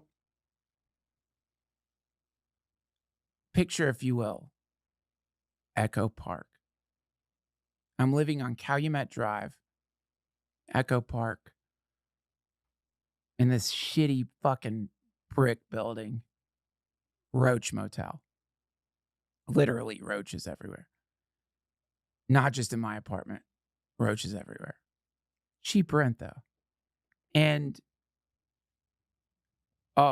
Oh, I'm failing harder than I've ever failed in my life. I'm trying to be a comedian. Oh, I'm so fucked. Like fucked. Car getting booted all the time. Emotionally messed up. Falling off the cliff of the fool like every couple of days. Like I know people at the goddamn place where they take the boot off your car because I go there so much. My view of how much money I had was how much I could overdraft my account. So if I had $7 in my account, that meant I had $507 because I could overdraft it. So I'm going through that phase of comedy. A lot of people go through. I'm sleeping on a mattress on the floor,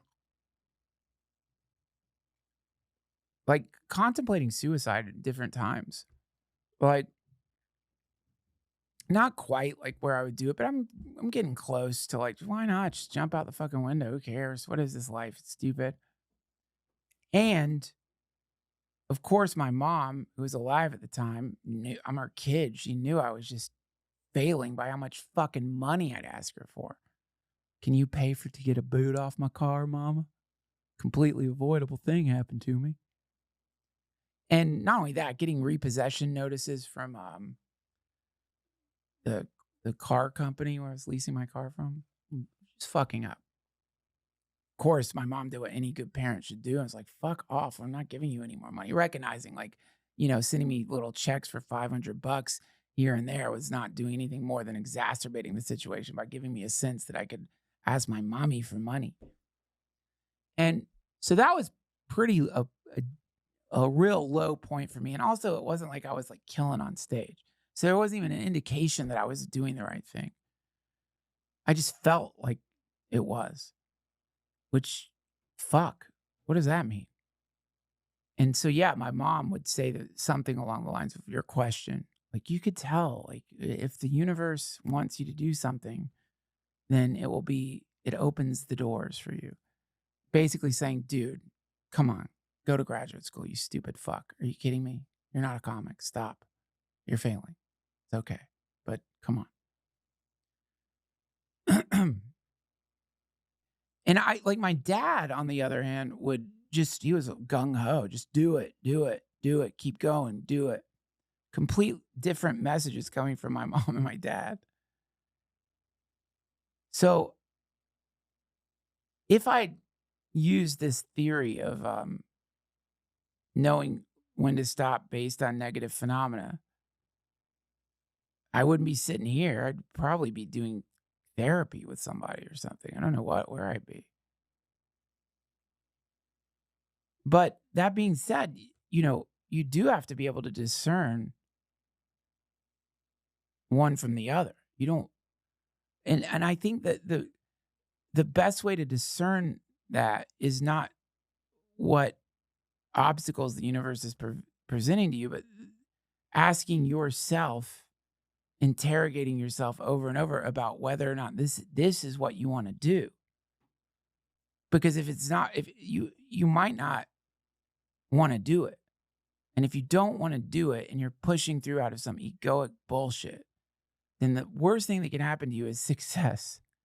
Because then you're going to be doing something you don't want to do, but now there's all this extra shit attached to it. But you didn't want to do it in the first place. You just wanted to try to do it because it seemed cool. And like this is like one of my theories on why Mitzi would put certain comedians through the fucking ringer at the Comedy Store, where you could look up Gary Shandling. My God, he like had to showcase for her 50 times. She wanted to make sure that you wanted to be a comedian.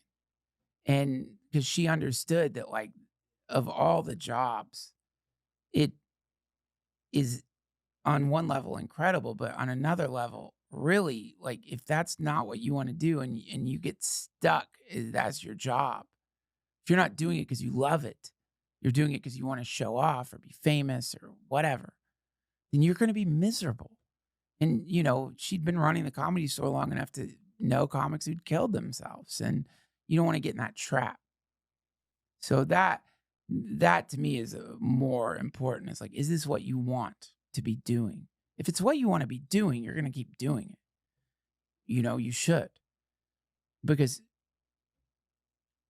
that's where you want to be. And, also becoming familiar with the learning curve is really important. If you're not familiar with the learning curve, then yeah, you're going to quit all the time and never get good at anything because you're going to think the universe is obstructing you.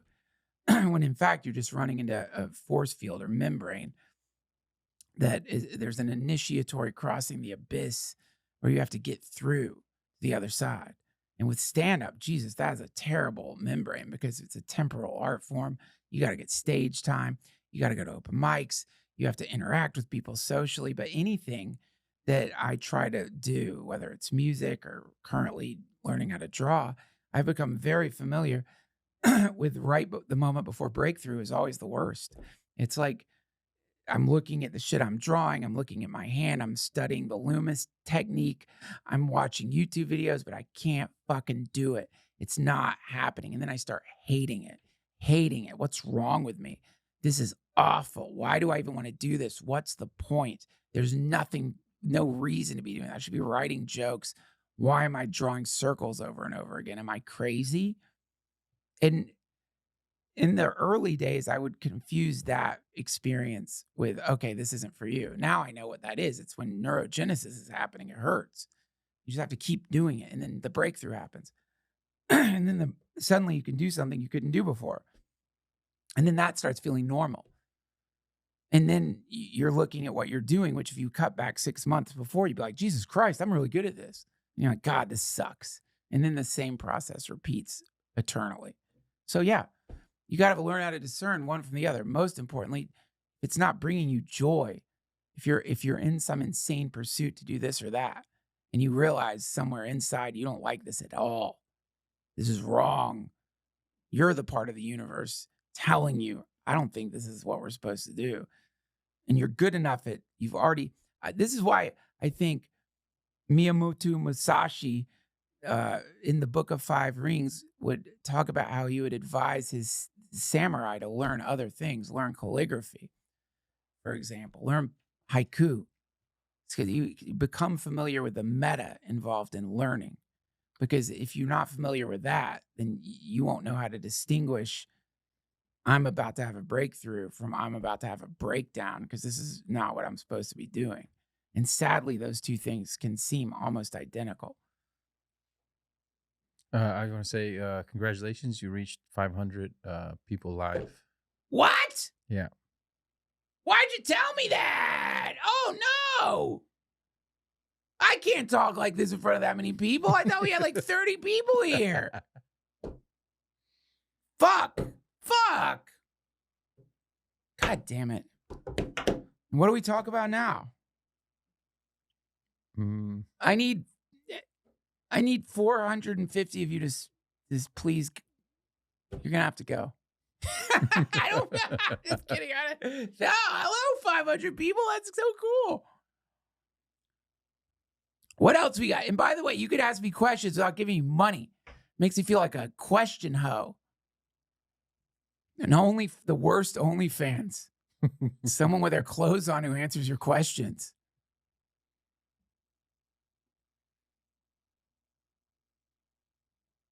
I'm taking questions from everybody. You don't have to, I don't need. Okay, here we go. Eli, what if you're pursuing some, hold on, I can't see it. Oh, you're trying to pin it or something? Yeah, go ahead. What if you're pursuing some insane thing and it's a joy to pursue it because you know it's morally right regardless of the payoff? What if you're pursuing, so I was saying, I'm not advocating. The problem is you have to figure out a way to eat. And you're probably not going to get that from your art initially. And this is the classic problem. It's one of the big challenges is how the fuck do you get good at something when simultaneously you have to make money to pay for insane rent, food, and all your responsibilities. It's the great koan. And this is where you'll know if you really love something is you're going to keep doing it. In the midst of all of the challenges, you'll keep doing it. And people will look at you like you're out of your fucking mind. And you kind of have to be. But Also, you got to be responsible. You're in the world, and you can't just imagine that some art god is going to save your ass. Like you have to find the balance. Like hands down, every successful comedian that I know are really good business people. They have a business savvy and they like stay on top of their shit. Uh, because you have to. You have to offer unto Caesar that which is Caesar's. You have to pay the fucking demiurge and like by putting some amount of focus onto the worldly bullshit that doesn't feel like the joy that comes from whatever it is you do. It's artistic. It's like gravity versus zero gravity. You know, when I'm making stuff, I feel outside of time and like filled with joy and dread, but a wonderful dread. Whereas like when I'm like engaging in scheduling, meeting with a tour manager to talk about dates and what we should do for like posters, like I feel inexpressibly miserable because I don't want to do any of that. And that's naive and childish and stupid. Like one feeds the other. So it's finding that balance. Or if you know, that's why when you get to a certain place, fucking hire people to do that shit for you so you don't have to do it anymore. But initially, you got to do it all yourself.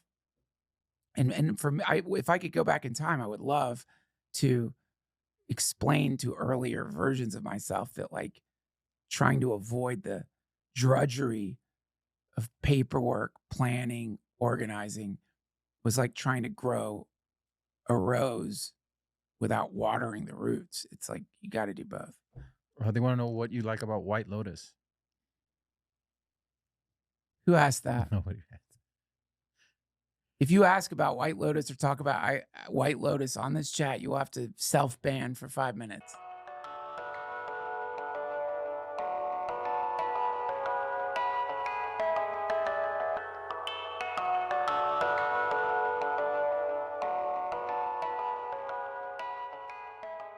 This episode of the DTFH has been brought to you by AG1.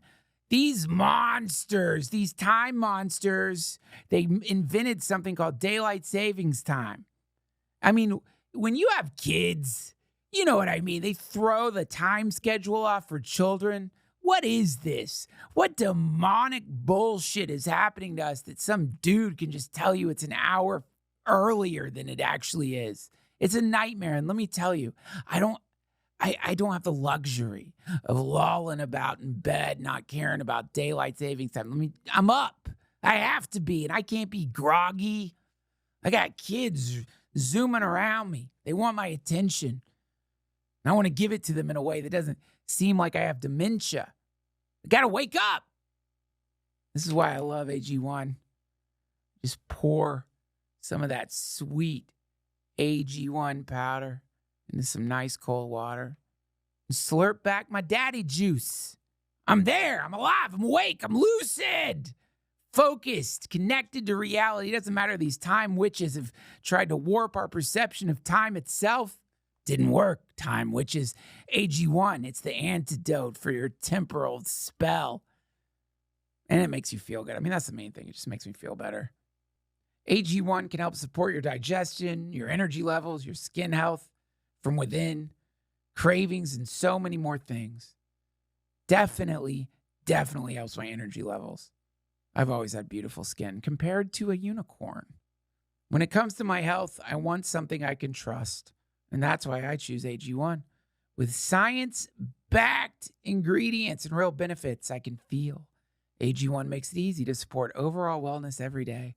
And that's why I've been partnering with AG1 for so long.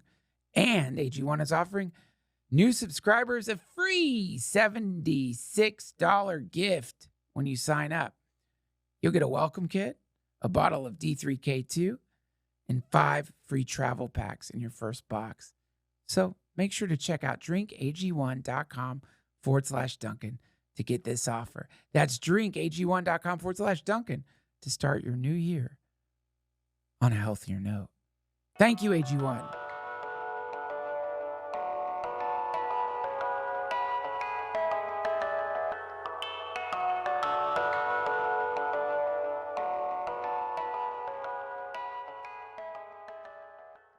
Can you talk about the beauty? I am more tragic than. Wait, can you talk about beauty? I'm more tragic than comedic. I need humor that matches my angst. Thank you. I have a huge veg garden and I'm retired. Well, you know, Just Pyrite, that's a really beautiful question. That gives us all something to think about. Um, I, boy, let me tell you, one of the Buddhist things I think about all the time is the concept of samsara and nirvana being intertwined. You can't separate one from the other. They're mixed in. And it's kind of what we were talking about before. So this is basically the idea here is um, if you go to the beach, wherever your ultimate happy place is, you've exerted all this effort, energy, you've finally made it to the fucking beach. You're sitting on the sand.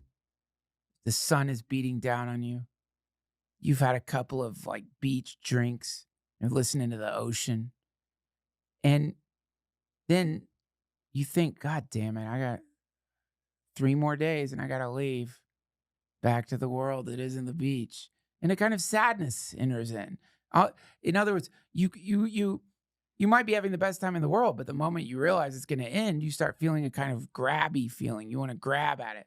And so this is where these two, the bliss state and the attachment state that spawns suffering, you realize they're completely together. Because if you didn't have a limited access to your vacation zone, it wouldn't be a vacation. It would just be some boring ass fucking place. And if you've ever lived long enough in a beautiful fucking place, you stop seeing that as much as you do when you just visit. These two things are mixed together. Tragedy, comedy, all of it. It's all mixed up there. I don't think you need to be any different than you are, by the way. I mean, God, I absolutely love some of my favorite comics are the straight men, the comics who just don't smile, who just who are deadpan serious. And there's something so funny in them. Just being the very act of being serious is hilarious contextually. And so in that way, if you are playing that incarnational role, don't worry, you look silly anyway. Because contextually, we all kind of look silly. If you're parading around time space with a limited lifespan and you've gotten all like heavy because of some transforming circumstance, you know, it might not feel good for you. But if there are some, you know, it's kind, I guess the best way to put it, and I don't mean to sound condescending because I don't look at like people suffering and laugh, but you know, that being said, it's like when you have children and they have a Shakespearean tantrum over not not getting macaroni and cheese that night, but the emotion that is pouring out of them is like the same level of emotion that I might express if like my legs got blown off. There is something naturally comedic in that. You got 2 super chats. Jesus Christ. That's from Vols Talk Love, I guess. Hi, Vols Talk Love. Not a question, but I wanted to thank you for introducing me to Ramdas. It's like introducing someone to ice cream. I'm glad to do it though. And then the other question is not so nice. Heard you. Oh, Drew Lewis says, I heard you stole your entire act from Brendan Walsh. I stole my act back from Brendan Walsh. That's the best way to answer that. You got a member ask you something. What if you did something amazing for yourself? I had yoga training, and 6 months later, it feels like it wasn't even you that did it. What do you mean? I want to answer that, but I don't know how. Well, I mean, okay, I don't know if this is what you meant, but there's okay, let's try to remember it. Chogyam Trungpa Rinpoche in a lecture. I wish I could remember which book this was. He's talking about enlightenment. And he, you know, from the tantric perspective, you can get enlightened. Everything that you no matter how fucked up your life seems. I mean, if we like go to a chrysalis and rip it open where some poor goddamn caterpillar is transforming into a butterfly, and you look at that mush in there, and you're not going to think, man, that's going to be a great butterfly. Number one, because you psycho, you ripped open a cocoon, you fuck, but also because it's not done changing. So the idea is like, how whatever formation your life is taking right now, that is perfect. It's all the nutrients you need to get enlightened. And so Trungpa Rinpoche is talking about this, and he was saying the part of you sitting out there thinking, I want to become an enlightened being, that part of you won't be there anymore when you get enlightened. That thing's gone. This is a paradox, which is the thing that got you to like go into the cocoon. By the time it comes out of the cocoon, that thing won't even exist anymore. You're just gone. And so the thing that pulls you into this or that, sometimes that's the very thing that gets dissolved in the experience, which is very interesting and quite wild. Like you get into you get into spirituality or whatever, and initially you might be doing that because you want to get a promotion at your job, you want to seem more aware or lucid, you want to have that sparkly thing or whatever. Maybe you want to be able to astral project or whatever the thing is you're into. But then once you diligently start practicing, the stuff you even wanted starts going away. It doesn't seem important anymore. And then suddenly whatever that was is the same thing that made you want He-Man toys when you were a kid, or Legos or dolls. It's not like it's dead. It's just that's not you anymore. Oh, you got two more. So you got Jet Black. He asked, Duncan, looking for a clip channel editor. Thank you, Jet Black. I've got one. And then you also have this one. You don't have to do money for questions. This is fucked up. I'll jerk off for money. Go to my OnlyFans. Hairy micro penis. How would find yourself on stage exactly when you have access to one, maybe two mics a week? Going on 1.5 years, it's been difficult. All the love, brother. Look, man, that's what I'm talking about. It's one or two mics a week isn't enough. It's not enough. I mean, it might be enough, but you just need to like triple your lifespan. So you gotta get up more. Haley responded back, damn, that actually feels like it makes so much sense. It really does feel like that part of me died somewhere along the way. Thank you so much. Yeah, it just goes away. I mean, that is not it's completely natural, by the way. Like, there is something that always feels, no offense to people out there, but there's something that feels a little off-putting when you are in an adult's house and they have their toy collection on display or something. I don't want to judge. Like, I got stupid shit I'm still into. I play video games and all that, and sometimes people are collecting toys because like it's historic or whatever. I don't feel like I opened a can of worms there. But like if you think back, I mean, having kids, it really teaches you about this. Like the oldest used to love Cocomelon. Sit and watch fucking Cocomelon. Weird CGI families singing about riding a bike. So many it's amazing to like watch how hypnotic that show is. And put on Cocomelon now, he's like, turn this shit off. Why are you showing me this? So this is a natural thing that happens as you evolve and grow. And Ram Dass talked about self-destructing traps. Like a lot of these systems are designed to hold you for just as long as it takes for you to no longer need it. And then you let it go. How long have you been meditating and what started your path? Nick, great question. So,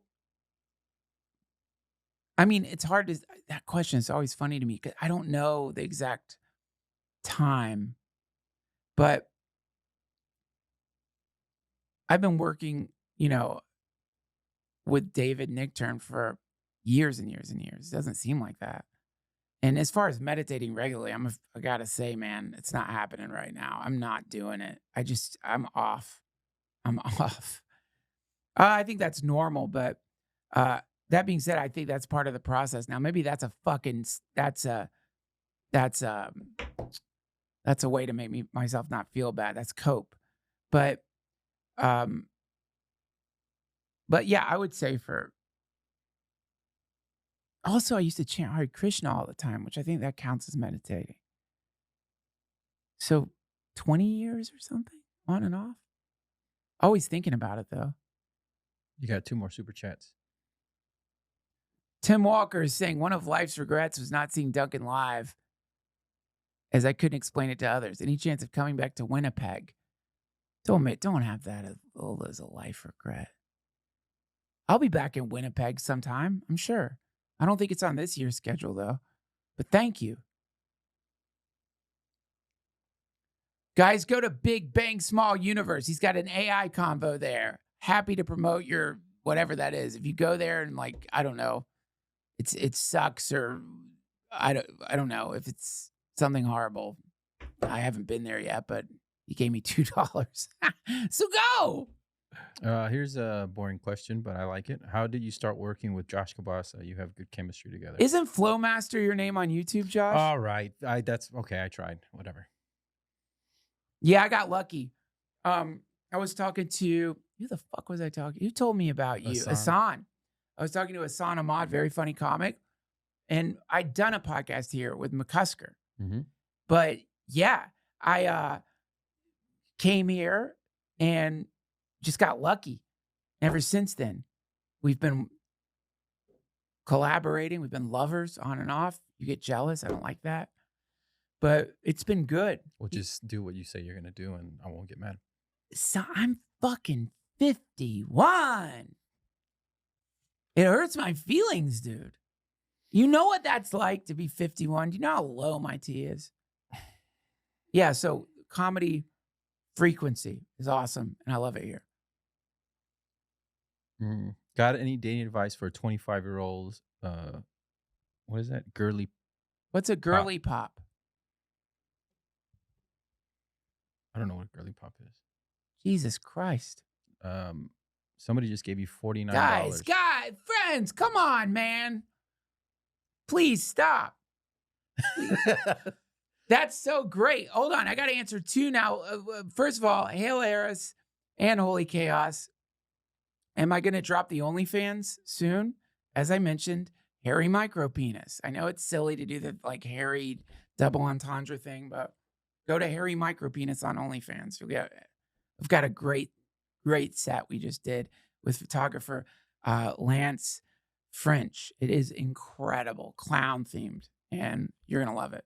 A lot of people are raving about it, and I've made a lot of money. I'm also getting banged down by 200 clowns in New York City next spring, and I will be, no one has been banged down by that many clowns. So this is world record breaking stuff. I'm going to get banged, pegged, slammed, fisted, rimmed, whatever they want to do with my body. Basically, I'm going to be on propofol. I won't even know what happened. Hoot says, damn, I thought you were like 40. Well, thank you. New super chat.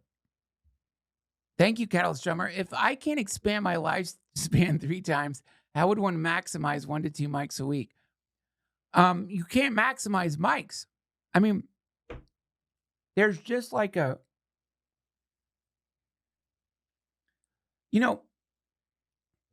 but like, there's no way around it. That's what sucks. I mean, it would be so great if, oh God, I'm a recluse, man. You know how fucking awesome it would be if I didn't have to go up? Like when I'm not doing weekends, I've got to go up. Or when I go to the weekend, I'm going to eat shit because I'm not going to be warmed up. So let me tell you, my friend, if there was a way to avoid it, I would have figured it out by now. There is no way to avoid it. And one or two, that means 1, probably. You're only doing 1. But it's minimum, bare minimum 3. Like if I can get 3 shows in a row, then I feel like in the moment, then I feel warmed up. 1 is not going to do it a week, man. That means every time you go on stage, you're going to be rusty. So you're going to experience every time you go on stage this rusty feeling. And you'll never know what it's like your 5th or 6th set that week, how different that set is from your first set, and how many jokes start coming to you, and some kind of flow state starts happening, and there's no way around it. I'm so sorry. I would fix it if I could. I would fix it. I pray one day there's going to be an AI audience simulator that perfectly simulates any audience you want, so you can get 100 sets in the privacy of your own home. But right now, you got to get up all the time. And that means start your own open mic.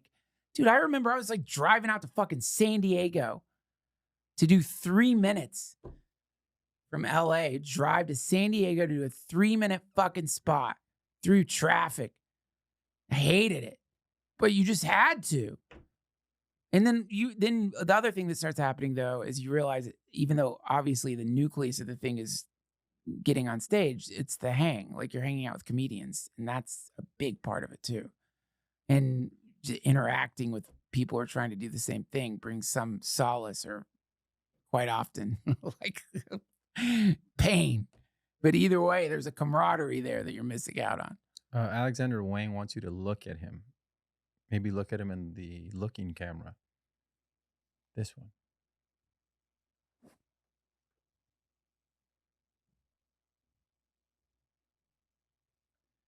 Pull up Alexander Wang's what's that? What's that? Pull up his what is that?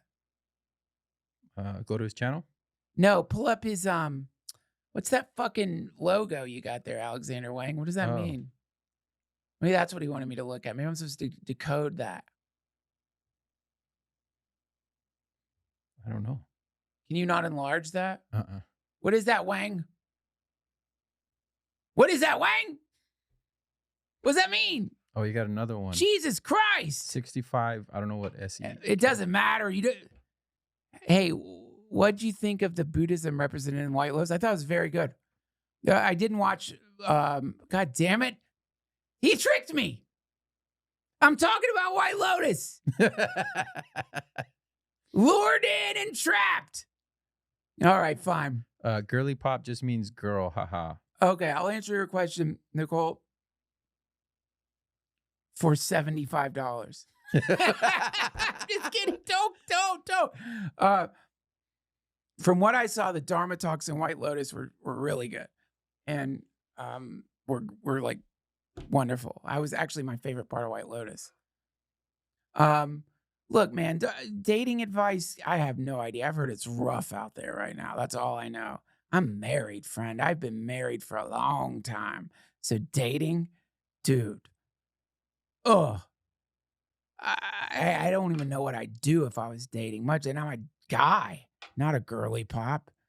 So I don't know. I just heard it's rough. It's rough. Is all I hear. It's rough. It's hard out there. Everyone's nuts. I don't know, man. I guess just look, this old man, I'll give you some advice. Don't fucking let your loneliness get you into some bullshit relationship. I think if you want to understand reincarnation, just understand how you hop from one relationship to the next. I'm not saying you do girly pop. I certainly did. And that liminal phase in between relationships, what I would call my fuck periods, where I would just be out there fucking. Do you have fuck periods? Did you have fuck periods, Josh? Yeah, and I would take it a step further, and I would go by ethnicities, and I would only have that ethnicity for a while. Are you serious? Yeah. Would you have a wheel of ethnicities? How would you choose? I went through an Asian phase. I went through other phases that I don't want to say online. Yeah. Why? It was just. I mean, there's only a certain amount of ethnicities out there, so now it was whatever I hadn't been with. Also, I was just a whore for a while, so yeah. It happens. I don't think you're a whore. You're a lover. We used to call whores lovers. Yeah. It was romantic. There was a romantic time where you were a lover of life. You were not a whore. But that's bad to make love to somebody who you are not in love with, and they've never been made love to. They're used to just getting banged out. So. Well, I don't know if bad's the right word. Look, I would just say be able to differentiate horny from like, the problem is loneliness sucks so bad. And if you're not careful, you could just end up, confusing people, confusing yourself. And I think that's how people choose their next incarnation is like you're in that bardo in between life and death. You just want a body. And so, you just grab whatever incarnation's floating by. And next thing you know, you're like a slug or something. So having some ability to like, I was, I was always impressed by people who like would see some kind of red flag in a potential like long-term partner and be like, yeah, I don't think so. That was so healthy. They'd always have therapists and shit too. But I get that. You save yourself a lot of suffering. Yeah, one more super chat. Good God Almighty. Okay, here's another ad for Catalyst Drummer. Check out my man Luke LaPrade. All right. Lohan. Start with Lohan. Great.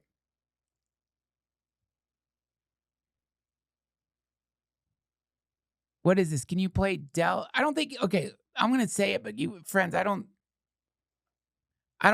think you're overestimating the power of me yapping about your Spotify or whatever. I don't think it's going to do anything, but can you play Delaroon on a stream someday? Please, love you, Dunk. Sure. I'm going to write it down. Delaroon. There we go. Oh, yeah, the Lotus thing. Oh, I already answered that. Are you planning to take a tour outside of the US? You're going to Australia, right? I'm going to Australia. Got an Australia tour coming up. All right, I got time for one more question, then I got to split. This was fun. Here we go. What are your views on outer body experiences on LSD? I once came out of my body and could see the back of my body like I was playing a GTA game. Ashley. Ashley, here's my answer. And anybody interested in this stuff, check out Journeys Out of the Body. That book will teach you how to do it. The Monroe Institute has like binaural shit you can listen to that will trigger it. You can trigger astral out of body experiences. I've had them, and I had them because of like Monroe Institute tapes I was listening to. My theory on it is it's some form of sleep paralysis. Like if you've ever had sleep paralysis, you were on the cusp of being able to astrally project. But most people get so freaked out by sleep paralysis that they don't realize you can convert that into a lucid dream. So if you're interested, Monroe Institute, there's ways to do it. Journeys Out of the Body, it's this guy sort of talking about what it's like. And that was my experience with it. I could never like do the thing where apparently you can fall asleep and trigger it as you're falling asleep. I would fall asleep, wake up with sleep paralysis, and then do it. But it's such a fascinating experience because you get these like, I don't know how to explain it. Like it feels like you're being electrocuted, like these like pulsing waves start going through your body. It's like a vibration. And then yeah, and then the next thing you know, you have that experience that Ashley had where you're looking at the back of your head or you're looking down at your body and it's fucking terrifying. That's the main thing. It's not pleasant. I didn't enjoy it. It was awful. You just want to get back in your body right away. It's no fun. There's a ominous presence a lot of people report, and I definitely experienced that, a sense of some watching awfulness, a feeling of not being safe. Now, if you look at like other people who talk about this, they're like, yeah, you're supposed to do all this other shit, energy shields, and I don't know, woo-woo stuff. But if you're me, the way you get into trouble with this shit is initially you don't believe it. That's how I've gotten into trouble with this stuff every single time. Is I don't believe that's real. Yeah, sure, I'll listen to these fucking tapes. It probably won't work. And then it works. And I'm like, God damn it, fuck, get me back in my body. So yeah, that's my view on it. It's interesting.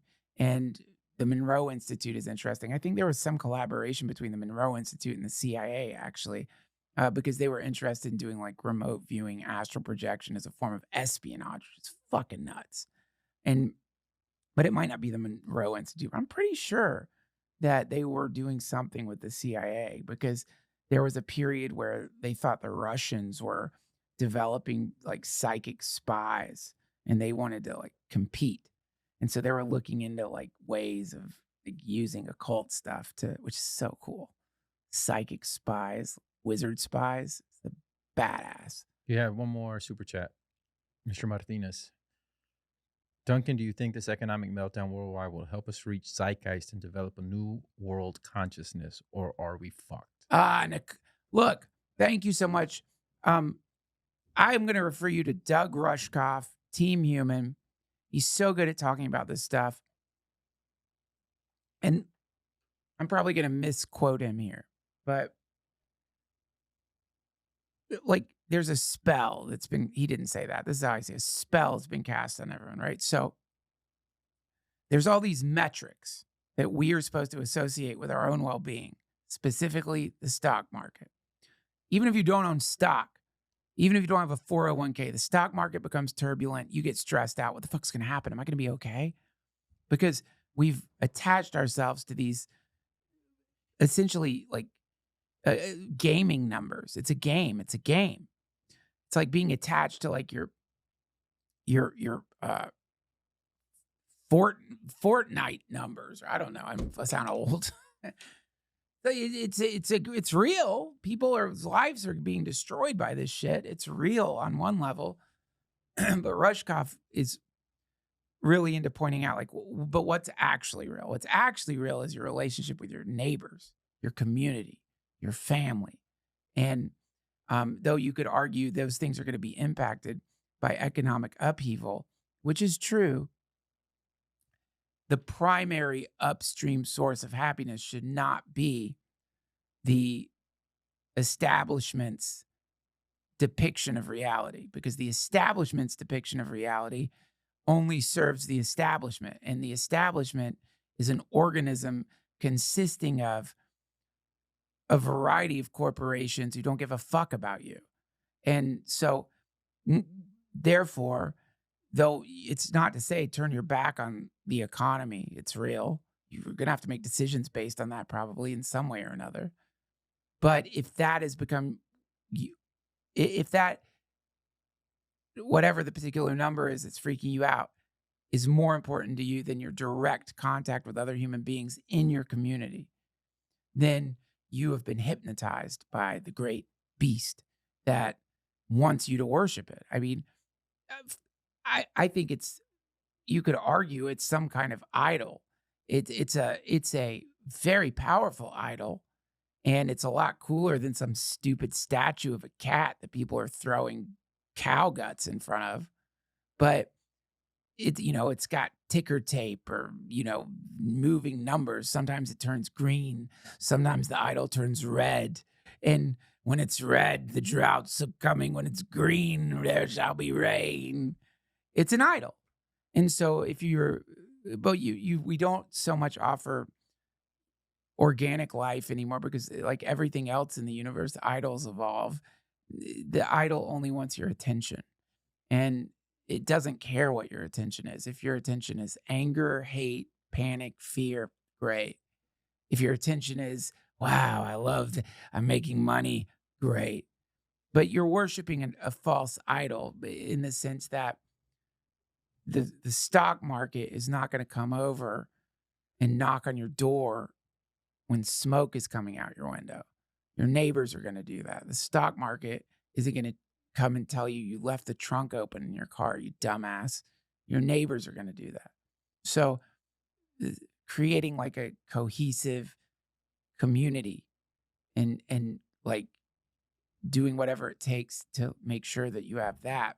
That's the stock market isn't going to do shit for you when the power goes out. And so that's Rushkoff's view is like Team Human. Like we need to like realign our value, not with the quantification mechanisms of the great beast. Because if you do that, then what? You're going to feel bad tomorrow when the squares turn red. You're going to feel good when they turn green. And I'm not saying like, dude, if I was about to retire or, any of those things and I had money wrapped up in the stock market, I would be freaking the fuck out right now.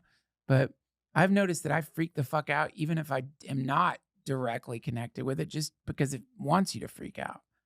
It kind of is inviting you to, enticing you to freak out. And then the algorithm amplifies that song of doom. And the next thing you know, it's the most beautiful day ever. You feel good. You can walk around. You got food in the refrigerator and you feel like a bomb just went off next to your fucking house. You probably feel worse than when a bomb went off next to your house, because if you'll notice, whenever bombs go off or there's earthquakes, everyone comes out and helps each other. Feel isolated, lonely. So my view is first commandment. Is that the first commandment? What, thou shalt not worship. Don't put any other God before me. Don't worship false idols. Is that the first one? I don't know. Oh, It should be. I mean, that's anytime you're it's the difference between eating fruit versus artificial fruit. You're going to get sick if you're eating fake fruit, obviously. So the world presents to you all this artificial fruit and you eat it thinking it's real food. And the next thing you know, you're experiencing existential vertigo. You're lonely. You feel crazy. You're looking to like Wolf Blitzer, Rachel Maddow, or Sean Hannity to tell you whether things are okay. It's going to get you sick. I only say it because I've done it. So I would say just shift the focus. You could still enjoy the establishment fireworks show, but maybe it won't have as much impact on you. Okay. Nicandro is saying, please run a cult for us. Who want it? No, see, that's another. Then I'd be your false fucking idol. Thank you, Nicandro. I would be a sexy cult leader. And I would be a banging cult leader. I'd bang my cult. I would. Why be a cult leader if you're not going to get down with your cult? They all do it. So you're going to be the one fucking platonic cult leader? No. I'm sorry. I'm not buying a fucking ranch in the middle of nowhere, getting surrounded by sycophantic, drug-addled people and not banging them down. Like, it's crazy. That's crazy. But I would never be a cult leader. I would hate it. I'm such a recluse. I'd want to kill him. I would kill him. I get why Jim Jones did that. You're just like, fuck you all. Die. Eat poison. I don't want to live anymore. You're so annoying. Leave me alone. Yeah. No, you don't need any cult leader. You don't need anything like that. Really, the constantly reacquainting yourself with the world and your neighbors is the way to go, man. Just, find some community somewhere, anything. Just don't, and be wary of the people who are worshiping false idols. You could always tell who they are because they're using these fucking establishment metrics to determine whether the world is good or not. It's like the world is the world. It's neither good or bad. It's a fucking seismic piece of shit. Earthquakes, volcanoes, atmosphere gets fucked up by emissions, meteors impacted. You're not going to find any solace there. Beautiful. I didn't mean it's horrible. I love the world, but you know what I mean. So stop looking to the world for some sense of peace or solace. And then when you're looking at secondary or tertiary echoes of like shifting cultural events that look at just pull up a picture of one of those Mayan pyramids out in the middle of nowhere, jungle, shit growing on top of it. No one even knows what the fuck that was for. People spent so long building that thing. People used to bring their babies up on top and drive daggers through their fucking hearts, and it all made sense. Now no one gives a shit. No one gives a shit. There's snakes in there, birds, bird shit. It's covered in bird shit. There used to be regal robed priests that at certain times of the year would climb up the steps in some dignified way and sing some weird hymn to some unknown god and then drive a dagger through a baby's fucking chest. And they never thought one day this is just going to be covered with weeds. No one will even know what it is. The parents of the baby are like, my child was chosen. They weren't thinking like one day Mel Gibson's going to make a fucking movie about your dumb ass, make you look like a dummy. And so that's what happens is like you get too caught up in the empire, and the next thing you know, you're just caught up in bullshit, even though the world's covered in ruins and old tipped over statues and scroll fragments written by somebody who really thought that the fucking pharaoh was important and Paul and bricks made sense. And you are in the world. You go ahead and build your fucking pyramids. Just don't take it so seriously. You can't. No one's going to give a shit. No one cares. I'm not saying the obvious empires collapse, but I mean, just look at early America versus now. Look at before it was America. It'll be something after America. It'll be something after Europe or Germany or Russia. And all these puffed up old fucks in suits. No one will give a shit about them. They won't even look at him in the way we look at Hitler. There won't be nothing. There'll just be some old shitty photographs and be like, I don't know, basically a monkey. Bomb monkey. Why did people listen to the bomb monkeys? It'll be like that. And then no one will even talk about him anymore. So don't get too caught up in it. Your fucking adrenal gland will get all messy. You'll beep at people in traffic you don't need to beep at. You'll have fear shits. Those gross old fear shits. And if you're going to have a fear shit because like someone's like trying to get in your house. Shit your pants. Not because Rachel Maddow said something sad. I gotta go. This was so fun. Thank you all so much. Everyone, thank you for being here. I can't believe 523. Holy shit. Thank you so much. Thank you to all of you who gave me money. Feels bizarre. Was not even thinking about that facet of this thing. I do want to point out my OnlyFans. Again, hairy micro penis. On OnlyFans, if you were looking for more sexual content, you'll find it there. I do answer questions there as well. But let's just say I've got a different outfit on. And I am getting banged down by clowns. We're still working out the location. I think it's going to be somewhere in Brooklyn or Park Slope. But anybody who has a good area for that, let me know. There's some legal stuff we got to go through. But surprisingly, it's not as easy as I thought it'd be to find clowns who are willing to bang me. And I'm not just going to like put clown makeup on somebody. I want real clowns, but we're working on that part of it. And I'll give you more information once we get closer to that. Thank you for all my dear subscribers. Thank you everyone for listening. I'll see you next time. Hare Krishna.